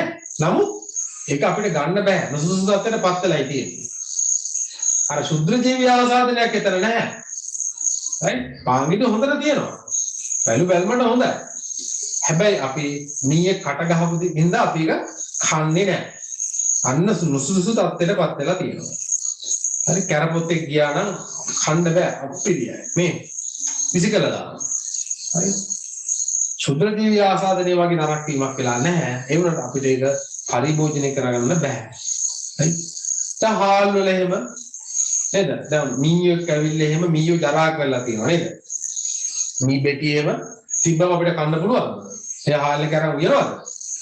උයන්න බෑ. නේ? අයින් කරන්නයි තියෙන්නේ. අන්න ආහාර නරක තියෙන්නේ. එතනත් ආහාර නරක. මේක කියන්නේ මොකද්ද? ඒ මහා ජීවීන්ගේ ක්‍රියාකාරීත්වය නිසා. අතන ශුද්ධ ජීවීන්ගේ ක්‍රියාකාරීත්වය මෙතන මහා ජීවීන්ගේ ක්‍රියාකාරීත්වය. කැරපොත්තෝ මීයෝ හූනෝ නේද? අන්න ඒගොල්ලෝගේ ක්‍රියාකාරීත්වයෙන් හින්දා අපිට ආහාරයක් ගන්න බැරි නම් එතනත් ආහාර නරක වීමක් විදිහට තමයි අපි සලකන්නේ. ගුල්ල ගැසීමනේ ගුල්ලන් ගැසීම එකත් උදාහරණයක්. ඊළඟට දැන් ඔයාලා කඩේට එළවලු ගන්න යනවා. එළවලු ගන්න ගියාම හරි පළතුරු ගන්න ගියාම නේද ඇපල් එහෙම අපිට ඇපල් දොඩම් ගෙඩියක් ගන්න යනවා කියලා. හරි පැලිලා පොඩි වෙලා තියෙන ඒවා ඔයාලා ගන්න කැමතිද? ගන්න කැමති නැහැ. එතන ශුද්ධ ජීවී ආසාදනෙකුත් නැහැ. අර වගේ මහා ජීවී ඒකට මොනවත් කරලා නැහැ. හැබැයි අපි ගන්න කැමති නැහැ. මොකද අයක පොඩි වෙලයි තියෙන්නේ. ඇපල් ගෙඩිය පොඩි වෙලා. හරි දොඩම් ගෙඩිය පොඩි වෙලා. අඹ ගෙඩිය පොඩි වෙලා. කපොල් ගෙඩිය පොඩි වෙලා. කන්න පුළුවන්ද? බෑ. එළවලු ගන්න ගියාම ලීස් කොළ හොඳට තැලිලා පොඩි වෙලා ගෝවා. කන්න පුළුවන්ද? ගන්න පුළුවන්ද? නෑ. ගන්නේ නැහැ කවුරුත්. ඒ මොකද? එතන මොකද වෙලා තියෙන්නේ? ඒකත් අපේ පරිභෝජන නුසුදුසු තත්ත්වයට පත් වෙලායි තියෙන්නේ. අපි ඒකත් ආහාර නරක වීමක් විදිහට තමයි අපි සලකන්නේ. ඒ කියලා කියන්නේ ආහාරයක් නේද? ශේෂ්ත්‍රයේ ඉඳලා right අස්සරු නෙලීමේ මොහොතේ ඉඳලා අස්සරු නෙලනකොට නිසි ක්‍රමවේද අනුගමනය කරන්නේ නැහැ. ඒ කියලා කියන්නේ සමහර අය ගොවි බිමේ ඉඳලා නේද අර ගෝණි වලට අපි ගෝවා කියලා ගෝවා හරි නැත්නම් වෙන මොනවා හරි ඒකට අවශ්‍ය ප්‍රමාණයට වඩා වැඩිපුර ඒකට පැක් කරනවා නේ. බලෙන් ගෝණියට ඔබලා ගහනවා. හරි එතකොට ඒක පොඩි වෙනවා. ඊට පස්සේ ප්‍රවාහනයේදී ලෝරි වල ඔහෙ ගිහලා අතහැර දානවා. හරි මේව අතින් අතට පාස් කරනවා. බිමට වැටෙනවා. පොඩි වෙනවා. තැලෙනවා. හීරෙනවා. අන්න ඒව ගන්නෙත් නැහැ. ඒ කියන්නේ නිසි තාක්ෂණික ක්‍රමවේද අනුගමනය නොකරපු හින්දා එතනත් ආහාර නරක වීමක් සිද්ධ වෙනවා. හරි ඊළඟට ආය කොහොමද ආහාර නරක වෙන්නේ? ගෙදර දැන් තියෙනවා කපොල් ගෙඩිය. ඉදිලා වැඩි වෙලා. කෙසෙල් තියෙන කෙසෙල් වලට ඔක ඕන තරම් සිද්ධ වෙනවා. ඔය කෙසෙල් වල නේ කෙසෙල් ගොඩක් නරක වෙන්නේ ඕකේ හින්දාම තමයි. ඉදිලා වැඩි වුණාම කන්න බෑ. නේ ඉදිලා වැඩි වෙනවා. ඒතර අතන මොකක්වත් නැහැ. ශුද්ධ ජීවී ආසාදනයක් නැහැ. මහා ජීවින්ගේ ක්‍රියාකාරීත්වයක් නැහැ. ඊට පස්සේ අස්වනු නෙලීමේදී ඊට පස්සේ ඇසුරීමේදී සහ ප්‍රවාහනයේදී කිසිම ගැටලුවක් වෙලා නැහැ. මේක ස්වභාවිකවම නේද? ඇතුලේ තියෙන පුතාලා එන්සයිම්. දැන් ඔය ආහාරවල ඇතුලේ එන්සයිම් තියෙනවා. එන්සයිම් ක්‍රියාකාරීත්වය හින්දා තමයි ආහාර ඉදෙන්නේ. එතකොට මේක එන්සයිම් වැඩි වෙලා ආහාර ඉදීම වැඩි වෙනනේ මෙරි වෙනවා. ඛණ්ඩ බෑ. අන්න ඒකත් ආහාර නරක වීම. එතකොට ප්‍රධාන වශයෙන්ම කාරණා හතරක් අපි කතා කරා ආහාර නරක වීම. ක්ෂුද්‍ර ජීවීන්ගේ ක්‍රියාකාරීත්වය, මහා ජීවීන්ගේ ක්‍රියාකාරීත්වය, ඒ වගේම තමයි නිසි තාක්ෂණික ක්‍රමවේද අනුගමනය නොකිරීම. ඒක කියන්නේ මොනවද? අස්වනු නෙලීම, ඒ වගේම තමයි ඇසිරීම නේ, බෑග් වල දාලා ඇසිරීම සහ ප්‍රවාහනයේදී සිද්ධ වෙන්න පුළුවන් හානි හින්දා ආහාර නරක වෙනවා. ඊළඟ එක තමයි මොකද්ද? ස්වයං වියෝජනය කියලා කියන්නේ අපි. ස්වයං වියෝජනය. අර ඉබේම ඕනට වඩා ඉදිලා වැඩි වෙන්නේ ස්වයං වියෝජනය. අන්න ඒකෙන්ද ආහාර නරක වෙනවා. ඔන්න කාරණා හතරක් ගැන කතා කරලා ආහාර නරක වෙනවා. හරි. එතකොට දැන් මේ ආහාර පරිරක්ෂණ කියලා කියන්නේ මොකද්ද? ආහාර පරිරක්ෂණ කියලා කියන්නේ මේ ආහාර නරක වීමට බලපාන සාධක මොකද කරන්නේ? කෘත්‍රිමව පාලනය කරනවා. ඒ බලපාන සාධක කෘත්‍රිමව පාලනය කිරීමගේ ආහාර රක්ෂණය කිරීම. රැකීමට තමයි අපි කියන්නේ ආහාර පරිරක්ෂණය කියලා කියන්නේ අන්න ඒකයි. හරි? ඒකට ආහාර පරිරක්ෂණයට කලින් ආහාර නරක වීම මොකද්ද කියන එක ඉගෙන ගන්න ඕන. හරි? ඒකට අපි මේක කෘත්‍රිමව තමයි අපි පාලනය කරන්නේ. හරි? මේකට අපිට පුළුවන් විවිධ ක්‍රම භාවිතා කරන්න නේද? ආහාර කෘත්‍රිමව පාලනය කිරීම සඳහා. හරි. එතෙන්ට යන්න කලින් අපි එහෙම නෝට් එකක් ලියාගමු.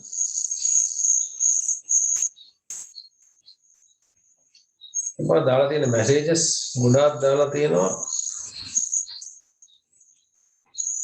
ඒකේ කාර්ද වහින්නේ සියාන්න වහිනවා. නැත්තද නෙත් මේ වහිනවද ඒක? ඔව් සර් ටිකක් වහිනවා. වහිනවනේ. සමුත් දාලා තියෙනවා හැකින් දන්නවා කියලා. නෑ උතම හැකින් දන්නේ නෑ. right මම ඔය වැඩි කම්පියුටර් පැත්ත මේ දන්නවා දන්නේ නෑ. right okay. න්‍යායන මාතෘකාව ආහාර පරිරක්ෂණය.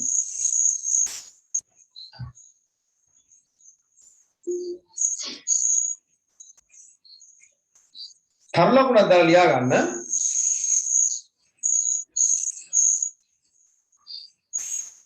තරලකුණක් නැතත් කමන්න ලියලා කොටු කරගන්න මේක. ලියා ගන්න.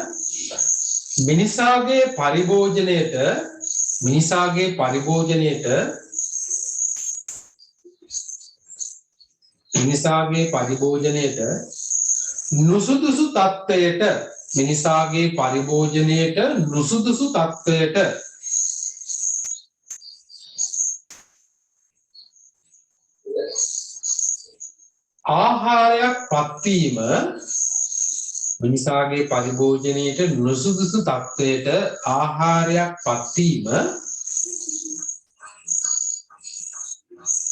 ආහාර නරක වීම ලෙස හඳුන්වයි.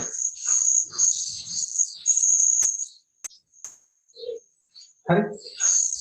මම දැන් ඔතෙන්ද නේද? මිනිසාගේ පරිභෝජනයේ නුසුදුසු කියලා කිව්වේ මිනිසාගේ. හරි. අපිට තමයි ඒක ගැලපෙන්නේ නැත්තේ. අපිට තමයි ඒක පරිභෝජනය කරන්න බැරි. හරි. මේ නෝට සතෙක් ගියා. හරි. හැබැයි සත්තුන්ට අපිට කන්න බැරි දේ සත්තු කනවනේ. උන්ට ඒක නරක වෙලා නැහැ. නේද? ඒක නේද? කිඹුලා ගන්නවා කිඹුලා කුණු ආහාරනේ කන්නේ. නේ කිඹුලා ගොදුරක් අරන් ගිහලා මඩේ හංගලා කුණු වුණාට පස්සේ තමයි කන්නේ. අන්න ඌට කිසි නරක වීමක් නැහැ. කුණු කියලා කියන්නේ මොකද්ද? ශුද්ධ ජීවි නේද? ඈ නාලිය ඇවිල්ලා කනත්තර ඇවිල්ලා නේද? මිනිහ දැන් කන්නේ. හරි? කුණු වෙච්ච සත්තු කන්නේ ඇවිල්ලා නේ? යාළුවා දෙක නරක කළා. අපිට තමයි නරක කළා තියෙන්නේ. මිනිසාගේ පරිභෝජන නුසුසුසු තත්ත්වයට තමයිපත් වෙන්න ඕනේ. අන්න ඒක තමයි අපි ආහාර නරක වීම කියලා කියන්නේ. හරි? අපිට නරක වෙච්ච දෙයක් සතෙක්ට ගැටලුවක් නැහැ. හැබැයි ඉතින් අපිට සමහරක් දෙන්න බල්ලෝ එහෙම නේද? අපිට කන්න බෑ. ඌත් ඉව දාලා ඌ කන්න නැතුව යනවා. ඒක ඌටත් එක නරක වෙලා තියෙනවා. නේ? එහෙම තියෙනවනේ. right. right. ලියා ගන්න උපමාතෘකාවක් ආහාර නරක වන ක්‍රම. ආහාර නරක වන ක්‍රම.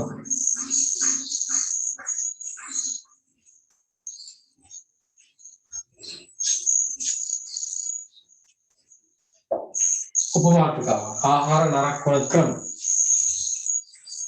යටි එක දාලා ලියා ගන්න. එක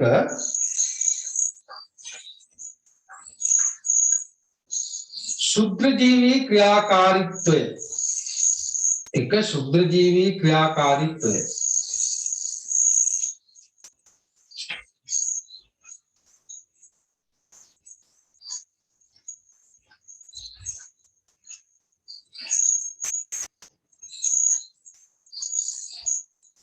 එක ශුද්ධජීවී ක්‍රියාකාරීත්වය. මේක යටතේ ලියන්න. ඒක යටතේ ලියන්න ආහාර නරක වීම ප්‍රධාන වශයෙන්. ආහාර නරක වීම ප්‍රධාන වශයෙන්. ප්‍රධාන වශයෙන් කියන එකට යටින් ඉරක් ගන්න. ආහාර නරක වීම ප්‍රධාන වශයෙන්.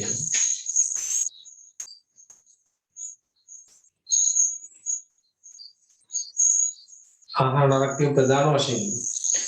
සිදුවන්නේ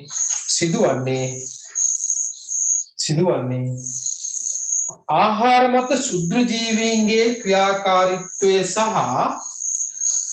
ආහාර මත ශුද්ධ ජීවීන්ගේ ක්‍රියාකාරීත්වය සහ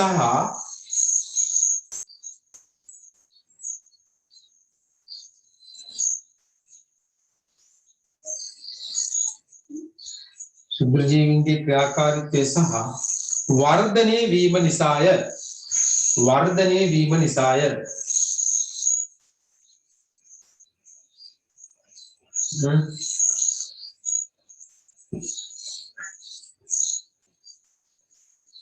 ඒකට යටින් යන තව ලකුණක් දාලා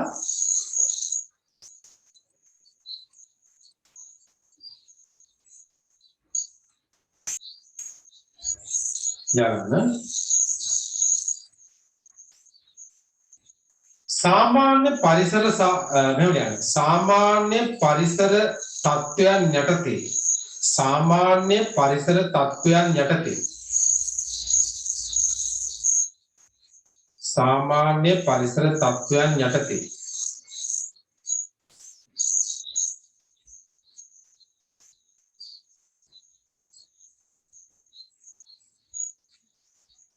සාමාන්‍ය පරිසර තත්ත්වයන් යටතේ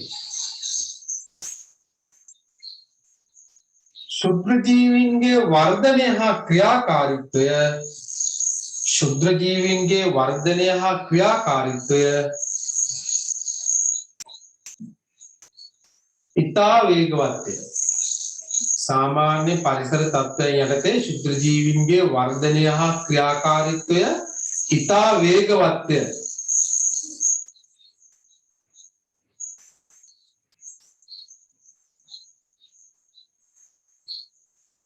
ඉතා වේගවත්ය. නේ? ඒ කියන්නේ ඒගොල්ලෝ ඉක්මනටම ගුණණය වෙනවා. ගුණණය වෙනවා කියන්නේ එක්කෙනෙක්ගේ තව එක්කෙනෙක් හැදෙනවා. එයා දෙකට කැඩලා තවත් හැදෙනවා. හරියට නිකන් මෙන්න මේ වගේ නේ. මෙතන එක ශුද්ධ ජීවියෙක් ඉන්නවා. මෙයාගෙන් දෙන්නෙක් හැදෙනවා. සෝරි. හරි. ඊට පස්සේ මේ දෙන්න මෙයා තවත් හදනවා. ඔන්න ඔහොම එන්න වැඩි වෙනවා. හරි. කියන්නේ කෙටි කාලයක් ඇතුළත එයාලගේ සංඛ්‍යාව ගොඩාක් වැඩි වෙනවා. හරි. එතකොට මෙයාලගේ ක්‍රියාකාරීත්වයෙන් හින්දා ආහාරයට විෂ එකතු වෙන්න පුළුවන්. විෂ ද්‍රව්‍ය. හරි විෂ ද්‍රව්‍ය ආහාරයට එකතු වෙන්න පුළුවන්. හරි. ඒකත් කියන්නේ යටි තල කොහොමද දාන්න.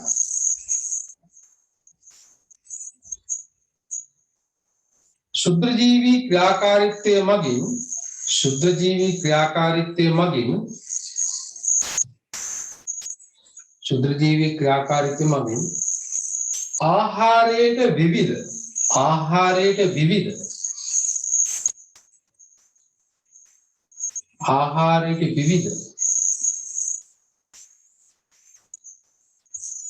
විෂ ද්‍රව්‍ය එකතු විය හැක. විෂ ද්‍රව්‍ය එකතු විය හැක.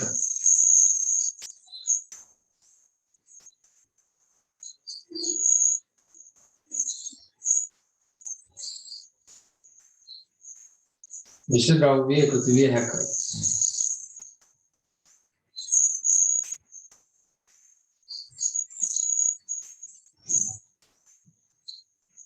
right. එතකොට මේකට උදාහරණ ලියන්න. මොනවද උදාහරණ? ආහාර නරක වීමට මෙයාලා තියෙන උදාහරණ එකක් තමයි කිරි කැට ගැසීම නේ. කිරි කැට ගැසීම. ඊට පස්සේ පාන් මත පුස් ඇතිවීම.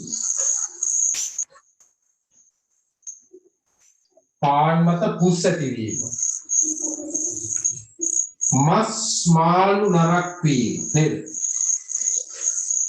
මස් මාළු ඉක්මනින් නරක් වීම.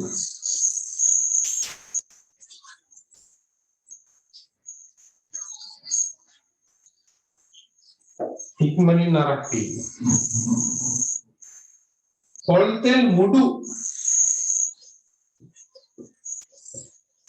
පොල්තෙල් මුඩු වීම. පොල්තෙල් මුඩු වීම.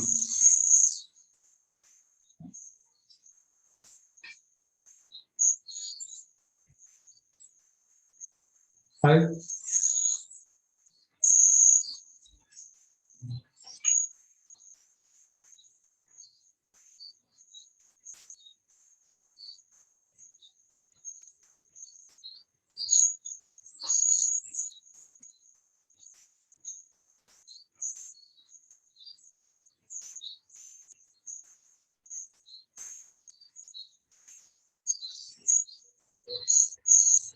right.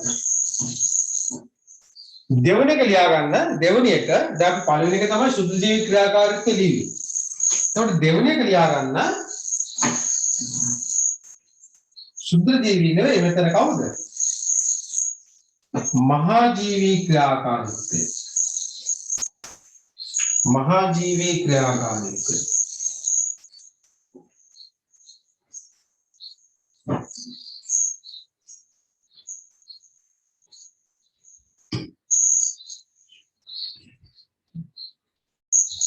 महाजीवी क्रियाकार කවුද උදාහරණ?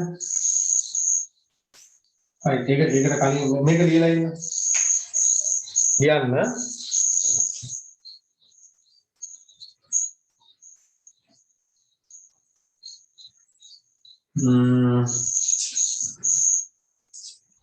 නෑ මම ලියන්න උදාහරණ ලියන්න. මේක උදාහරණ කෙලින්ම. ලියන්න කඩල moon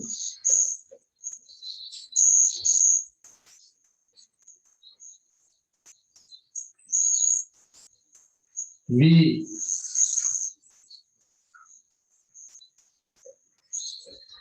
කවුපි වැනි ධාන්‍ය මත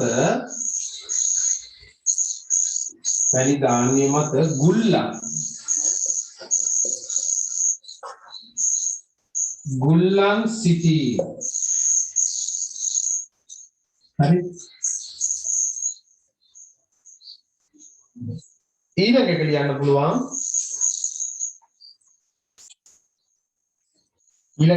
පුළුවන්.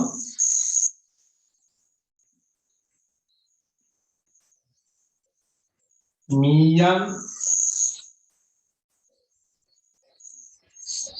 කැරපොත්තන්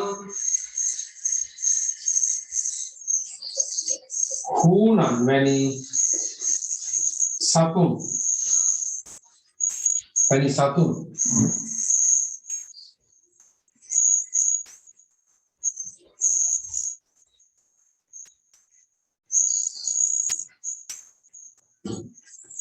මිනිසාගේ ආහාරවලට හානි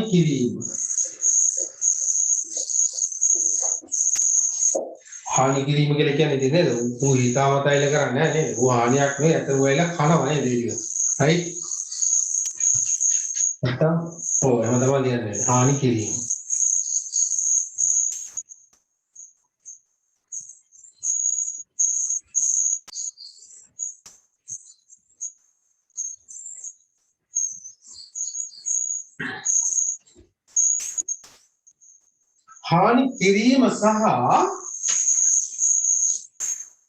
හානි කිරීම සහ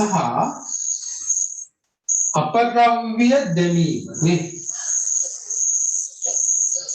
අපද්‍රව්‍ය ඒ කියන්නේ මොනවද? මූත්‍රා සහ මල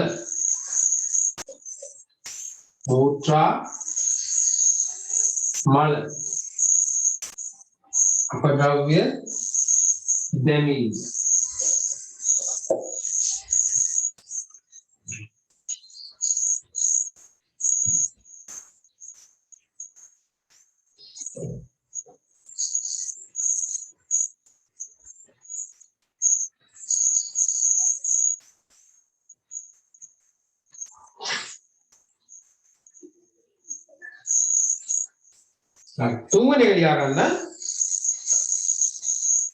තුන්වෙනි ගන්න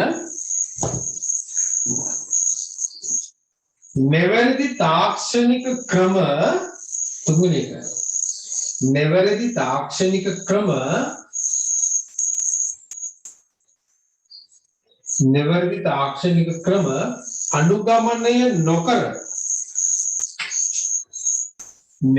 තාක්ෂණික ක්‍රම අනුගමනය නොකර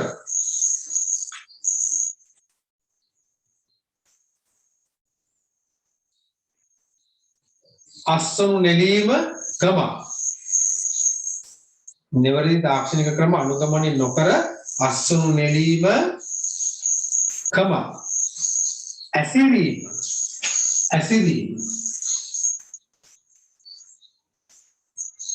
ඇසිරීම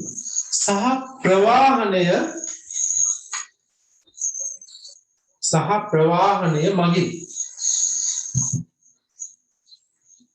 නිවැරදි තාක්ෂණික ක්‍රම අනුගමනය නොකර අස්සනු නෙලීම ඇසිරීම සහ ප්‍රවාහනය මගින්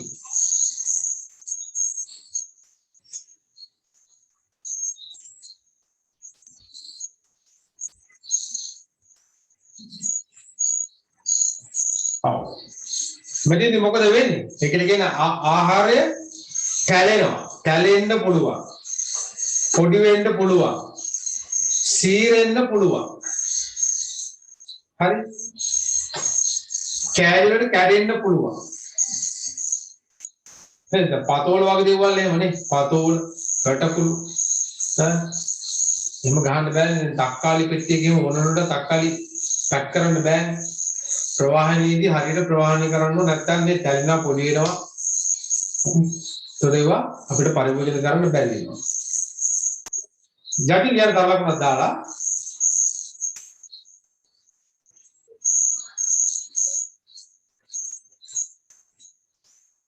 අස්සනු නෙලීමේදී හා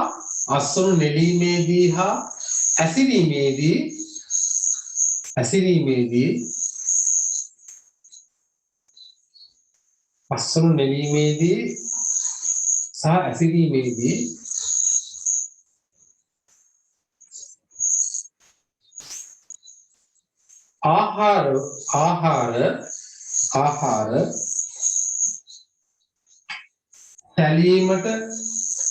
ආහාර තැලීමට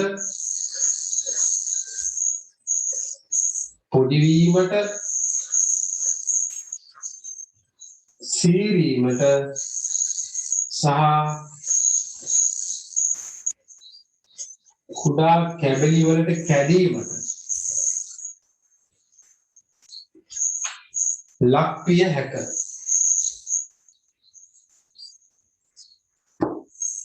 තැලීමට පොඩිවීමට සීරීමට සහ කුඩා කැබලි වලට කැඩීමට ලක්විය හැක.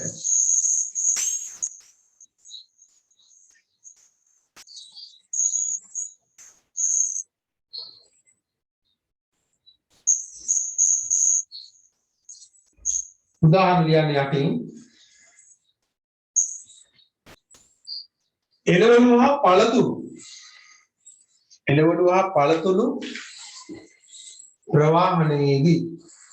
එළවලු හා පළතුරු ප්‍රවාහනයේදී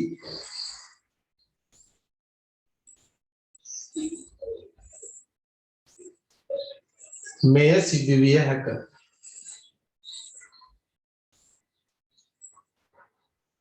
right නෝලිකේ ඔයාලා හේතු දන්නවනේ. ඔයාලා උන් තරම් දන්නවනේ ගෝවා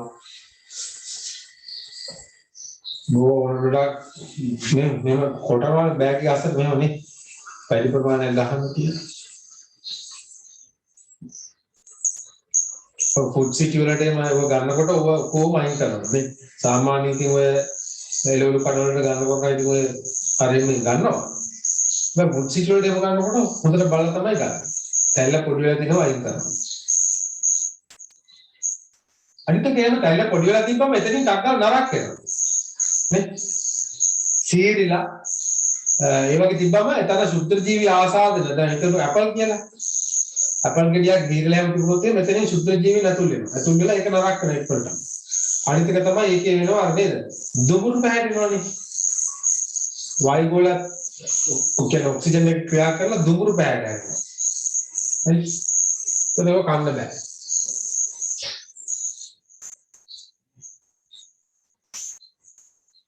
හතරවෙනි එක ලියා ගන්න ආහාර ස්වයං වියෝජනයට ලක්වීම. ආහාර ස්වයං වියෝජනයට ලක්වීම.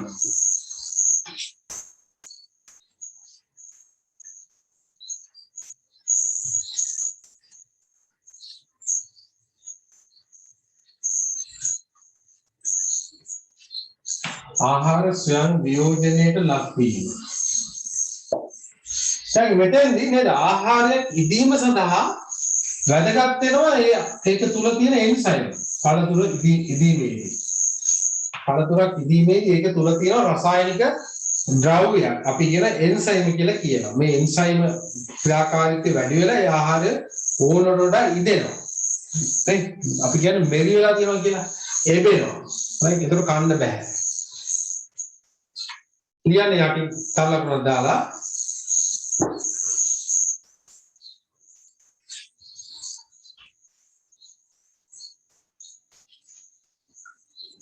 පළතුරු වැනි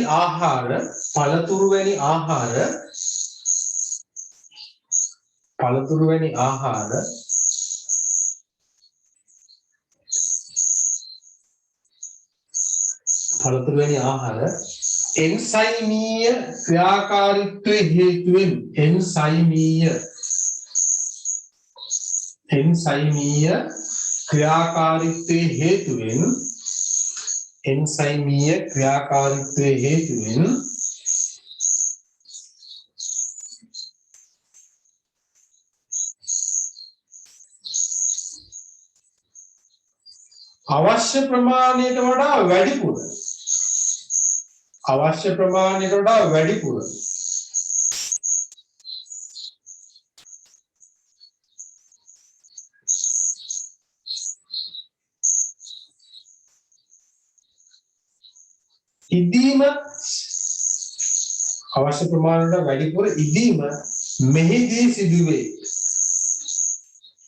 අවශ්‍ය ප්‍රමාණයට වඩා වැඩිපුර ඉදීම මෙහිදී සිදුවේ. උදාහරණ මොනවද? කෙසෙල්, පැපොල්, පේර, අය, අන්නාසි, අඹ ඔව් අඹ මම ටෝල් එක ෆෝන් වලට දිච්චම කන්න බෑනේ කිසි කරලා දාන්න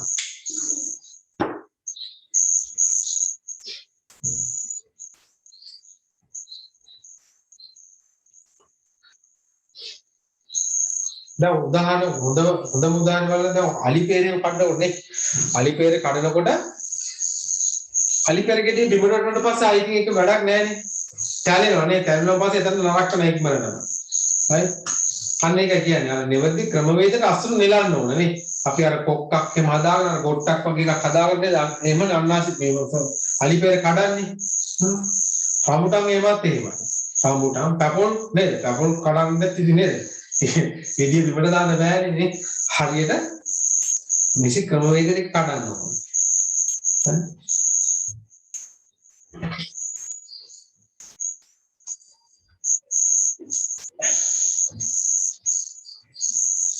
right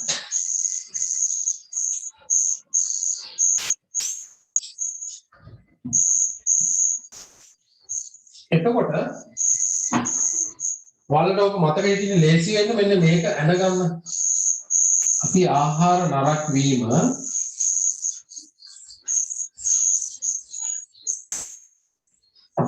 නරක වීම ප්‍රධාන වශයෙන් කොටස් හතරක් යටතේ කතා කරනවා නේ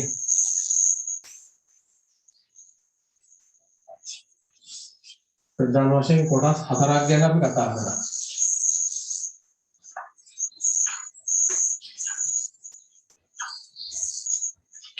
මොනවද එකක් තමයි ශුද්ධ ජීවී ක්‍රියාකාරීත්වය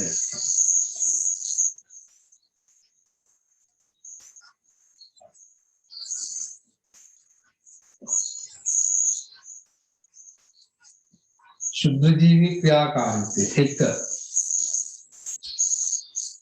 දෙක මහා ජීවීන්ගේ ක්‍රියාකාරීත්වය මහා ජීවීන්ගේ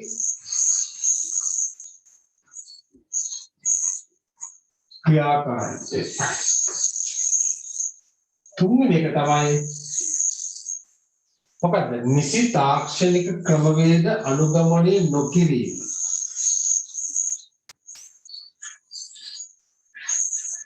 නිසි තාක්ෂණික ක්‍රමවේද අනුගමනය නොකිරීම හතරවෙනි එක තමයි මොකද්ද ස්වයං නියෝජනය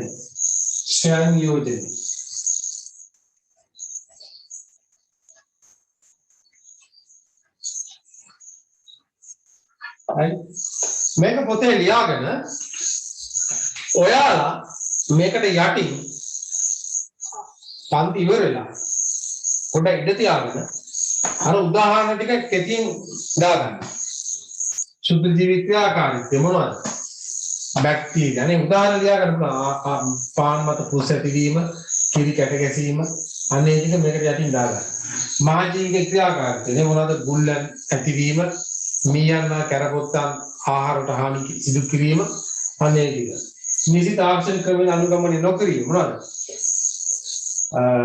අස්වර නෙවීමේදී හානි සිදුවීම ඇසිරීමේදී සහ ප්‍රවාහනයේදී හානි සිදුවීම කැඩීම පොඩිවීම සීරීම කැබිලට කැඩීම සංයෝජනය ලියන්න අවශ්‍ය ප්‍රමාණයට වැඩිපුර ඉදීම right ඒකින්ද මොකද වෙන්න පුළුවන් මේ නේද අපි කියන්නේ ඒකෙන් මොකක්ද කියන්නේ ඵල මේරි සහ කුළු වීම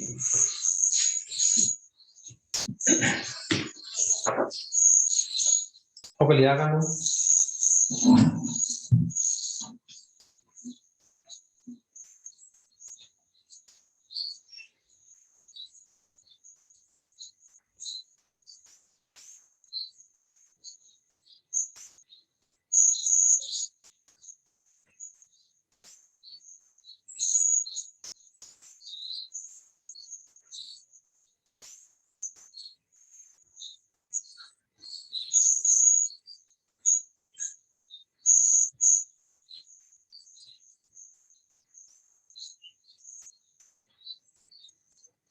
ඉවරද ලියාගන්න right okay එනම මකනවා ආ සර්.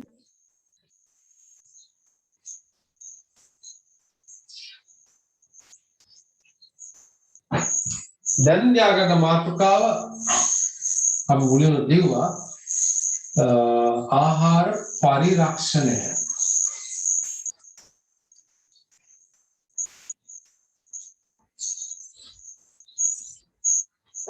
උපමාතෘකාව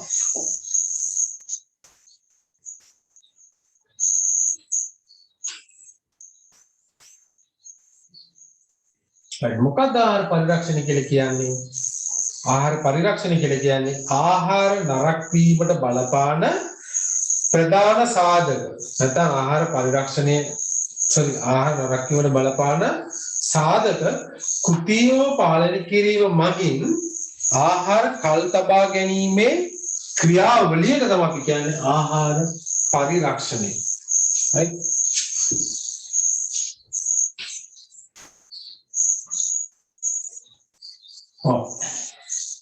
එක ලියා ගන්න මම කොටු කරලා ලියා ගන්න ආහාර නරක වීමට බලපාන සාධක අපි කොහොමද මේක පාලනය කරන්නේ කෘතිම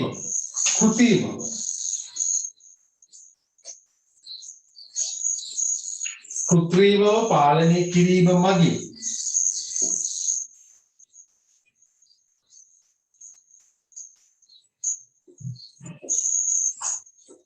ආහාර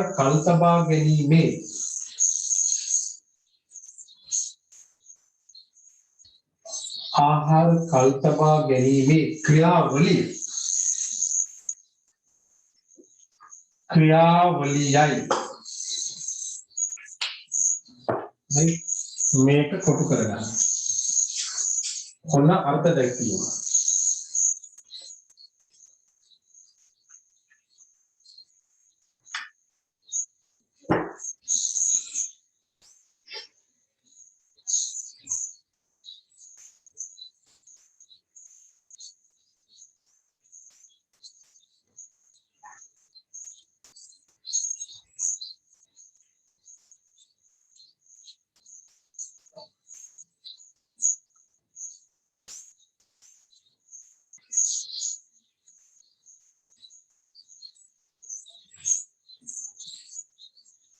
right එතකොට අපි මෙතන කෘතිමව තමයි පාලනය කරන්නේ අපි දන්න දැන් ඔයාලා දන්න ක්‍රම කීපයක් තියෙනවා කියන්න බලන්න කොහොමද පාලනය කරන්නේ කියන්නේ දන්න විදිහට මේ සාධක පාලනය කරනවා මොනවද තියෙන සාධක එකක් තමයි ශුද්ධ ජීවීන්ගේ ක්‍රියාකාරීත්වය අන්න එක සාධකයක් අපි අර ඉගෙන ගත්ත ඉස්සෙල්ලා ආහාර නරක වල බලපාන කරුණු හතරක් ගැන ඉගෙන ගත්තේ අන්නේම තමයි සාධක ශුද්ධ ජීවීන්ගේ ක්‍රියාකාරීත්වය තමයි ප්‍රධාන වශයෙන්ම තියෙන්නේ. එතකොට අපි මේ ශුද්ධ ජීවීන්ගේ ක්‍රියාකාරීත්වය පාලනය කරොත් අපිට පුළුවන් ආහාර නරක වෙන එක ප්‍රමාද කරන්න පුළුවන්. right? කල් දා ගන්න පුළුවන්. හැබැයි නරක වෙනවා. හැබැයි කාලයක් අපිට තියා ගන්න පුළුවන්. එහෙම නැති ෆ්‍රිජ් එකේ දාගෙන තියන් ඉන්න පුළුවන් අපිට සති මාස ගණන් නේ. එහෙම ගන්න බෑනේ. නේද? එහෙම ගන්න බෑනේ. right? තවත් දෙකක් තුනකට පස්සේ අපි ඒක පරිභෝජනය කරන්න ඕන නැත්නම් ඒක තුලම තිබිලා එහෙමත් තරක් වෙලා යනවා වෙන විවිධ ක්‍රම වගේ හරිද ඔව් එතකොට සාධක මොනවා සාධක සුද්ධ ජීවීන්ගේ ක්‍රියාකාරීත්වය මහා ජීවීන්ගේ ක්‍රියාකාරීත්වය ඒ වගේම තමයි අර තාක්ෂණික ක්‍රමවේද නේ නිසි තාක්ෂණික ක්‍රමවේද භාවිත නොකිරීම අනිත් එක තමයි ස්වයං ප්‍රයෝජනය. එතකොට අපිට මේකෙන් පහසුවෙන් පාලනය කරන්න පුළුවන් සාධකයක් තමයි ශුද්ධ ජීවීන්ගේ ක්‍රියාකාරීත්වය. කොහොමද අපි මේක පාලනය කරන්නේ? අපිට පුළුවන් එකක් තමයි අපි දැනටමත් දාන්න දෙයක් නේ. දැන් ගෙදර තියෙන ශීතකරණය. ශීතකරණය තුල ආහාර දාලා අපිට පුළුවන් උෂ්ණත්වය පාලනය කිරීම මගින්. ශුද්ධ ජීවීන් අපි කොහොමද පාලනය කරන්නේ? ශුද්ධ ජීවීන්ගේ වර්ධනයට අවශ්‍ය උෂ්ණත්වයක් තියෙනවානේ. ඔය උෂ්ණත්වය පාලනය කිරීම මගින් තමයි අපි එතන ශුද්ධ ජීවීන්ගේ ක්‍රියාකාරීත්වය පාලනය කරන්න පුතා. තේරුණාද? දැන් අපි ආහාරයක් දානකොට ෆ්‍රිජ් එක තුලට ඒ තුල සුදු ජීවීන් ඉන්නවා. හරි. අපි අපල් ගෙඩියක් දාමු ෆ්‍රිජ් එකට පරිසරයේ ඉන්න සුදු ජීවීන් අපල් ගෙඩිය පෘෂ්ඨ වටා ඉන්නවා. බැඳිලා ඉන්නේ. හරිද? අපි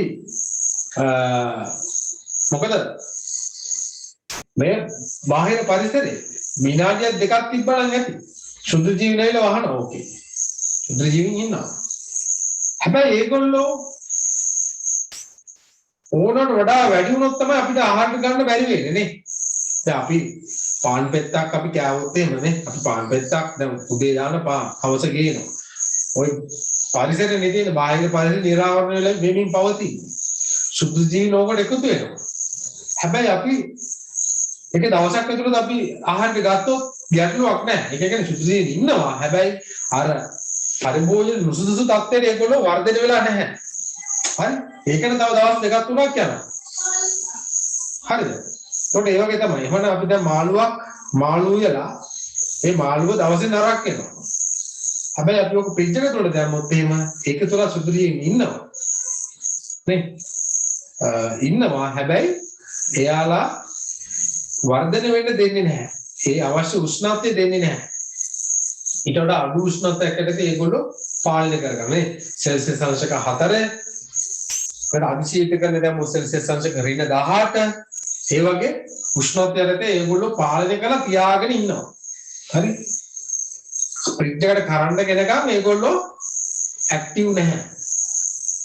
හැබැයි ෆ්‍රිජ් එකට කරන්ට් ගෙන්න නැතුව ෆ්‍රිජ් එක ඔෆ් කරොත් අපි ෆ්‍රිජ් එක තුලදීම අන්න ආහාර නරක වෙනවා. ඒ කියන්නේ ෆ්‍රිජ් එක තුල ආහාරයේ මත සුද්ධ ජීවීන් ඉන්නවා. එයාලට වර්ධනය වෙන්න පිට දෙන්නේ නැහැ. හරිද? ඊළඟට වේලනවනේ. දැන් කරවල වේලන්නේ. දැන් නිකම් මාළු දිනවල දවසෙන් දෙකෙන් නරක වෙලා යනවා. හැබැයි වේලනකොට අවුවේ වේලනකොට අන්න පුළුවන් අපිට තව කාලයක් පාවිච්චි කරන්න පුළුවන්. එතෙන්ද මොකද කරලා තියෙන්නේ? ශුද්ධ ජීවීන්ගේ වර්ධනයට අවශ්‍ය තෙතමනේ අපි එතනින් අයින් කරනවා. හරි? ශුද්ධ ජීවීන් හොඳට හැදෙන්නේ ඒගොල්ලොන්ට ඕන හොඳට වාතාශ්‍රය ඕන. වාතය තියෙන්න ඕන. හොඳ උෂ්ණත්වයක් තියෙන්න ඕන. ඒ කියන්නේ සාමාන්‍යයෙන් මේ පරිසර උෂ්ණත්වය සෙල්සියස් අංශක 30 ඉඳලා 60 දක්වා වගේ උෂ්ණත්වයක් ඒගොල්ලොන්ට හරිම ජොලි උෂ්ණත්වයක්. හරි? සෙල්සියස් අංශක 40 60 කියලා කියන්නේ සුදු ජීවීන්ගේ නියම උෂ්ණත්වය. සුපිරි. හරි කැමති ඒගොල්ලෝ. ඒකෙන් කියන්නේ ඔය මද වශයෙන් රත් කරපු වතුර බොන්න එපා කියලා කියන්නේ. හරි? වතුර හත් උණු කර නටවා නිවල බොන්න කියලා කියන්නේ නේ. හරි? උණු කර රත් කර නිවල බොන්න කියලා කියන්නේ. ඇයි ඒ? ඒකට කියන්නේ ඒගොල්ලෝ සෙල්සියස් 100 තමයි ගොඩක් විනාශ වෙන්නේ. හැබැයි සෙල්සියස් අංශක 50 60 වගේ වෙනකොට එයාලට ඒ වර්ධනය වෙන හොඳ උෂ්ණත්වයක් ලැබෙනවා. එයාලගේ ගහණය වැඩි වෙනවා. හරි ඒකින්ද බාගෙන රත් කරපු වතුර බොන්න හොඳ නැහැ. හරි.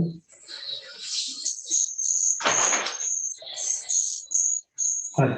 මෙන්න මේක කියන්නේ අපි පහත දී ඇති ද්‍රව්‍යයන් පහත දී ඇති ද්‍රව්‍යයන් පහත දී ඇති ද්‍රව්‍යයන්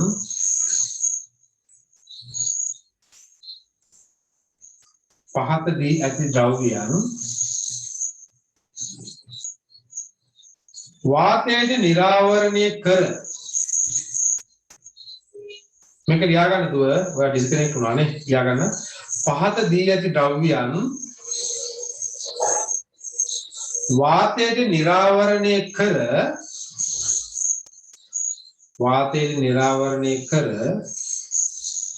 දින 7ක් පමණ නිරීක්ෂණය කළ විට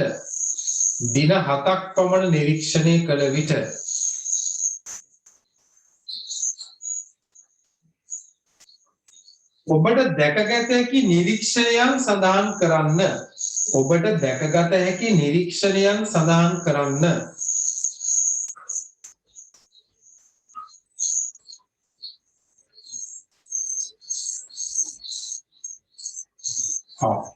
लिया गන්න ඒ ද්‍රව්‍ය ටික ක්‍රමාදාර लिया ගන්න එලකිරි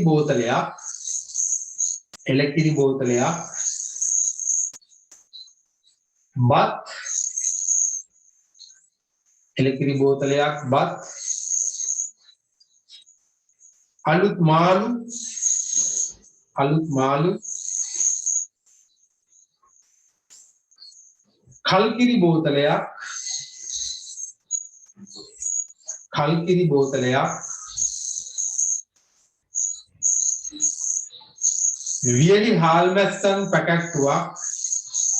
වියලි හාල් මැස්සන් පැකැට්ටුවක්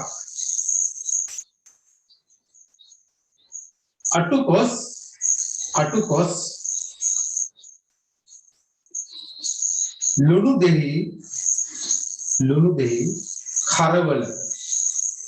කරවල right ඔන්න ඔය අයිටම් ටික අපි සතියක් නිරීක්ෂණය කරනවා සාමාන්‍ය පරිසරයේ තියලා හරි ෆ්‍රිජ් එකක් තුල දාන්නේ නැහැ ඔය ටික අපි සාමාන්‍ය පරිසරයට නිරාවරණය කරලා තියෙනවා හරි එහෙම තිබ්බම වෙන නිරීක්ෂණ ලියන්න ඕනේ. එතකොට මෙතන ලියා ගන්න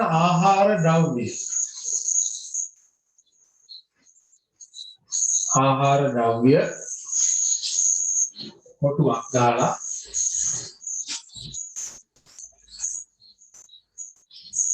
ඊට පස්සේ ලබාගත් නිරීක්ෂණය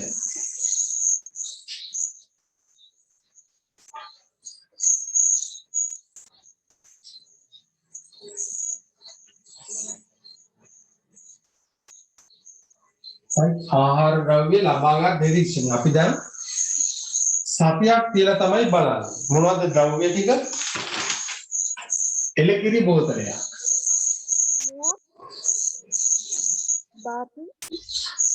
ඔව් එලකිරි බෝතලයක් මෙයා ලබාගත් නිරීක්ෂණය නේ මෙයා සතියක් තියන්න ඕනේ නැහැ අද උදේ ගත්ත එලකිරි බෝතලය හවස් වෙනකොට මොකද වෙලා තියෙන්නේ කැටි ගැසීමට ආරම්භ වෙලා තියෙන්නේ නේද කිරි කැට ගැසීමට නේ ඒ කියන්නේ දිනක් පමණ යන විට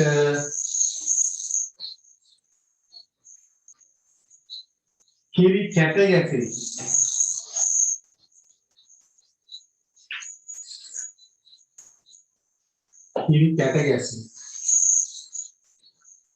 සතියක් විතර යනකොට මොකද වෙන්නේ? දැන් මෙයා අරගෙන තියෙන පරිසරයේ මේකේ මොනවද දකින්න පුළුවන්? පණුවොත් හැදිලා ඉන්න පුළුවන් නේ. සතියක් විතර යනකොට මේ කිරි බෝතලේ මේ දැන් මේක අරලා තියෙන්නේ බාහිර පරිසරයේ. මොකද වෙන්න පුළුවන්?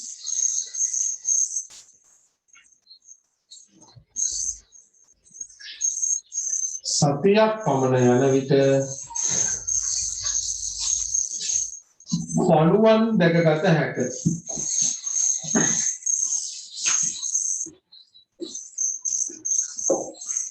වර්ණය වෙනස් වී ඇත.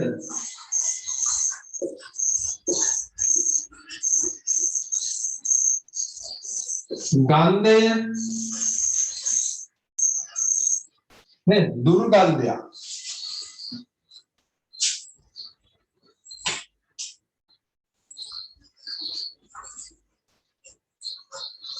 දුර්ගන්ධයක් ඇත. right? ඔකලියා.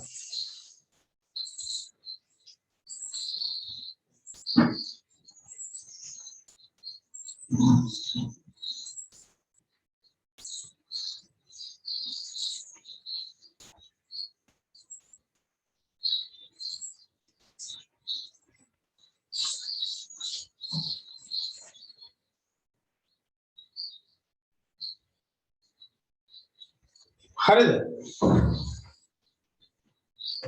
හරිද? right. ඊළඟ ගන්නකො බත් පිඟානක් ගැන හිතන්නකො. බත් මොනවද දකින්න පුළුවන් නිරීක්ෂණ? මේ ආහාර නරක වීමේ ලක්ෂණ. තෙත ගතියකට පිටලා ඔව් තෙත ගතියක් දැක ගත හැක නේද? තෙත ගතියක් ඇත. අල්ලපුවම සෙවල ගතියක් තියෙනවා නේ. ඇල්ලූ විට සෙවල ගතියක් එක්ක ඔව් ඇල්ලූ විට සෙවල ගතියක් ඇත. දුර්ගන්ධයක් ඇත නේ.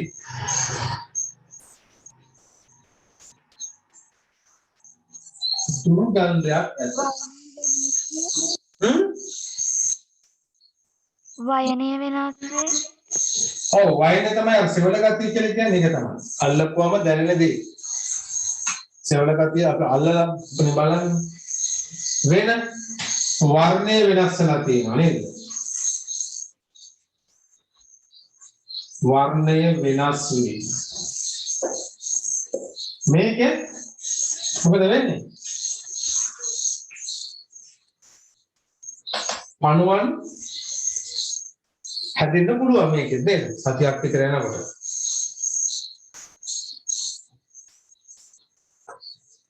ඒ පණුවන් කියලා කියන්නේ මොනවද ඇත්තටම? අර නේද මැස්සෝ. මැස්සෝ ඇවිල්ලා වහලා උන් බිත්තර දානවා. බිත්තර වලින් එන්නේ කවුද? කීටයා නේ. කීටයා කියන්නේ කවුද? පණුවා. කීටයා කියන්නේ පණුවා. කියමැස්සෝ. right කියමැස්සෝ. right ඊළඟට එක බලන්න. මාළු ඔව් මාළු.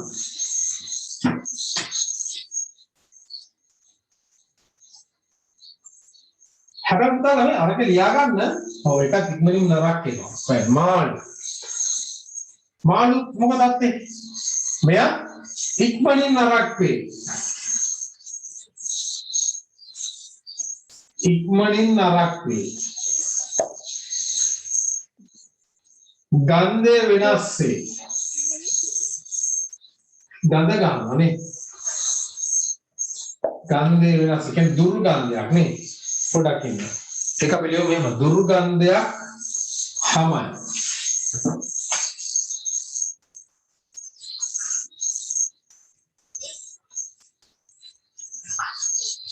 දුර්ගන්ධයක් හමයි. වර්ණය වෙනස් වේ. ඔව් වර්ණයක් වෙනස් වෙනවා. මේකේ අතට හැබැයි සෙවල ගතියක් අල්ලුවොත් දැනෙනවා නේද?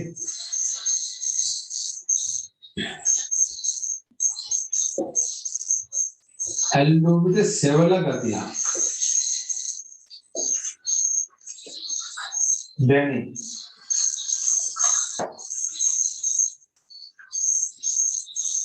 right මෙයාලගේ පණුවන් නැති වේ. පණුවන් බෝ වේ.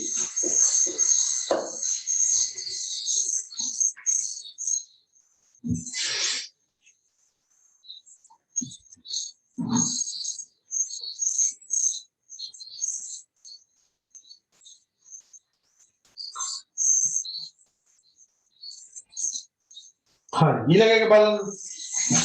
පකන්නද? හාත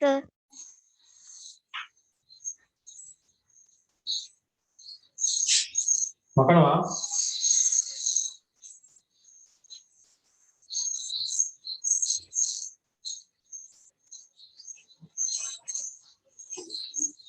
ඊළඟ එක බලන්න කල්කිරි නේ. කල්කිරි ඔයාලා දැකලා කිව්වේ කරවලා තියෙන හයිලන්ඩ් කියලා. හයිලන්ඩ් කියලා අර බෝතලයක් තුල තියෙන කිරි කල්කිරි. කල්කිරි. දැන් මේ බෝතලේ අර බෝතලේ තුල තමයි තියලා තියෙන්නේ. නෑ බෝතලේ කඩලා තියන්නේ නෑ. බෝතලේ තුල එනකොට තියෙන පරිසරය නිකන් තියෙනවා. මොකද නිරීක්ෂණය? මොකද නිරීක්ෂණය? කල්කිරි. වෙනසක් සිදු නොවේ.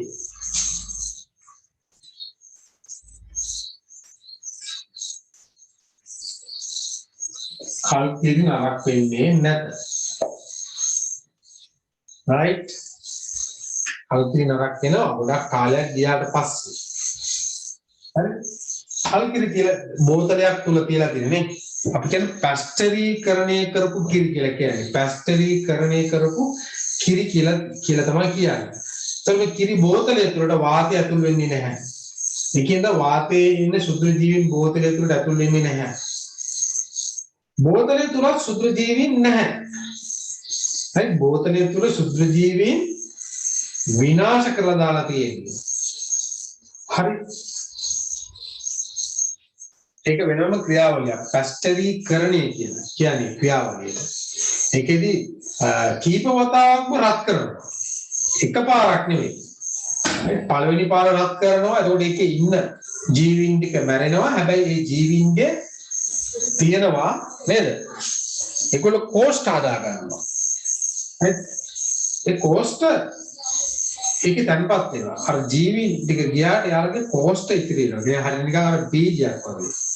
හරි මෙයා ආයි නැවත හොඳ උෂ්ණතට ආවට පස්සේ එයාගේ නැවතත් සුදු ජීවිය බිහි වෙනවා. ඒ කෝෂ්ඨ ඒ බිහි වෙන්න ඇරලා තව පාරක් රත් කරනවා. බිහි වෙන්න ඇරලා තව පාරක් රත් කරනවා. ඔන්නෝම කීප වතාවක් කළා තමයි පාලනය කරන්නේ. පොඩ්ඩක් නෝදාලා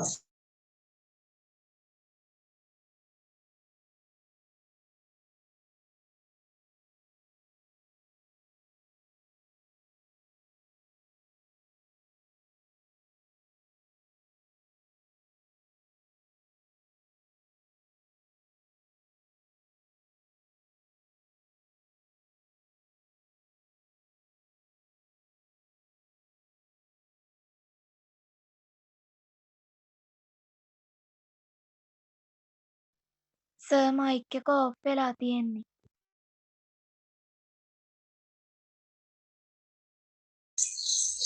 right ඔව් ඒකින්ද කල්කිරීකේදී එහෙම වෙනසක් වෙන්නේ නැහැ. හරිද? හැබැයි ඉතින් මේවයි මේක කාලයක් යනකොට ඊවේලිය වැටිලා ඉතින් නරක වෙනවා නැත්තේ නැහැ. හැබැයි ගොඩක් පාලනය කරලා තියෙන්නේ. සතියෙන් දෙකේ නරක වෙන්නේ නැහැ. හරි. ඊළඟ එක මොනවද? අය මොනවද තියෙන්නේ? හාල්මැස්සුද? වියලි හාල්මැස්සු. වියලි හාල්මැස්සු පැකට්ටුවක් කියලා තියෙන්නේ.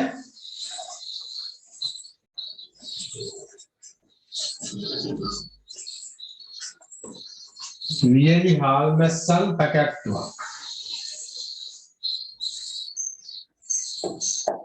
මෙයාගෙන මොකද්ද කියන්න පුළුවන්? හාල්මැස්සු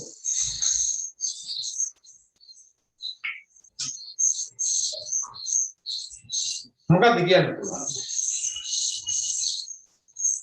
එහෙම වෙනසක් වෙන්නේ නැහැ නේ ලොකු වෙනසක් වෙන්නේ නැහැ. පැකට්ටුවක් ඇතුලේ තියෙන්නේ වේලලානේ තියෙන්නේ. හරි. ඒකෙන්ද ගැටලුවක් නැහැ. හැබැයි තෙමුණොත් නරක් වෙනවා. තෙමුණොත් නරක් වෙනවා. හරි. ඒකෙන්ද මෙතන වෙනසක් සිදු නොවේ.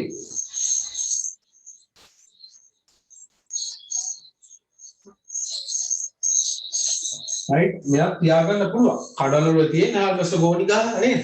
හැබැයි වැස්සෝ කියන්නේ තෙමුණොත් එහෙම අවුල් වෙනවා නේ. තෙමෙන්න හොඳ නැහැ. තෙමුණොත් නරක වෙනවා.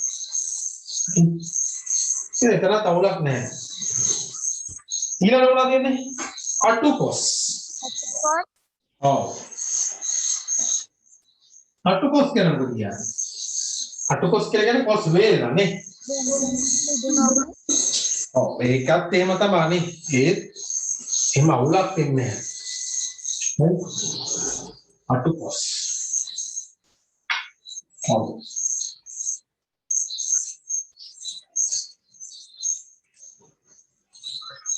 හැබැයි මෙහෙමයි මෙතන පොඩි ගැටලුවක් තියෙනවා.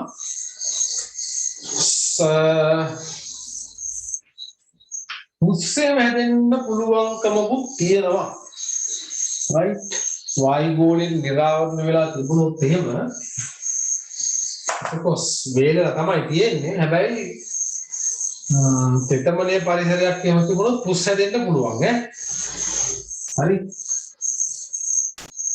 ලුණු දෙන්න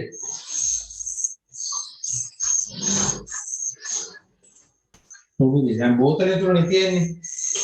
ඒකෙත් වෙනසක් වෙන්නේ නැත. වෙනසක් සිදු නොවේ. සම්මුදේ කල් තියාගන්න පුළුවන්. කරවල ඊළඟ එක. කරවල වෙනසක් සිදු නොවේ.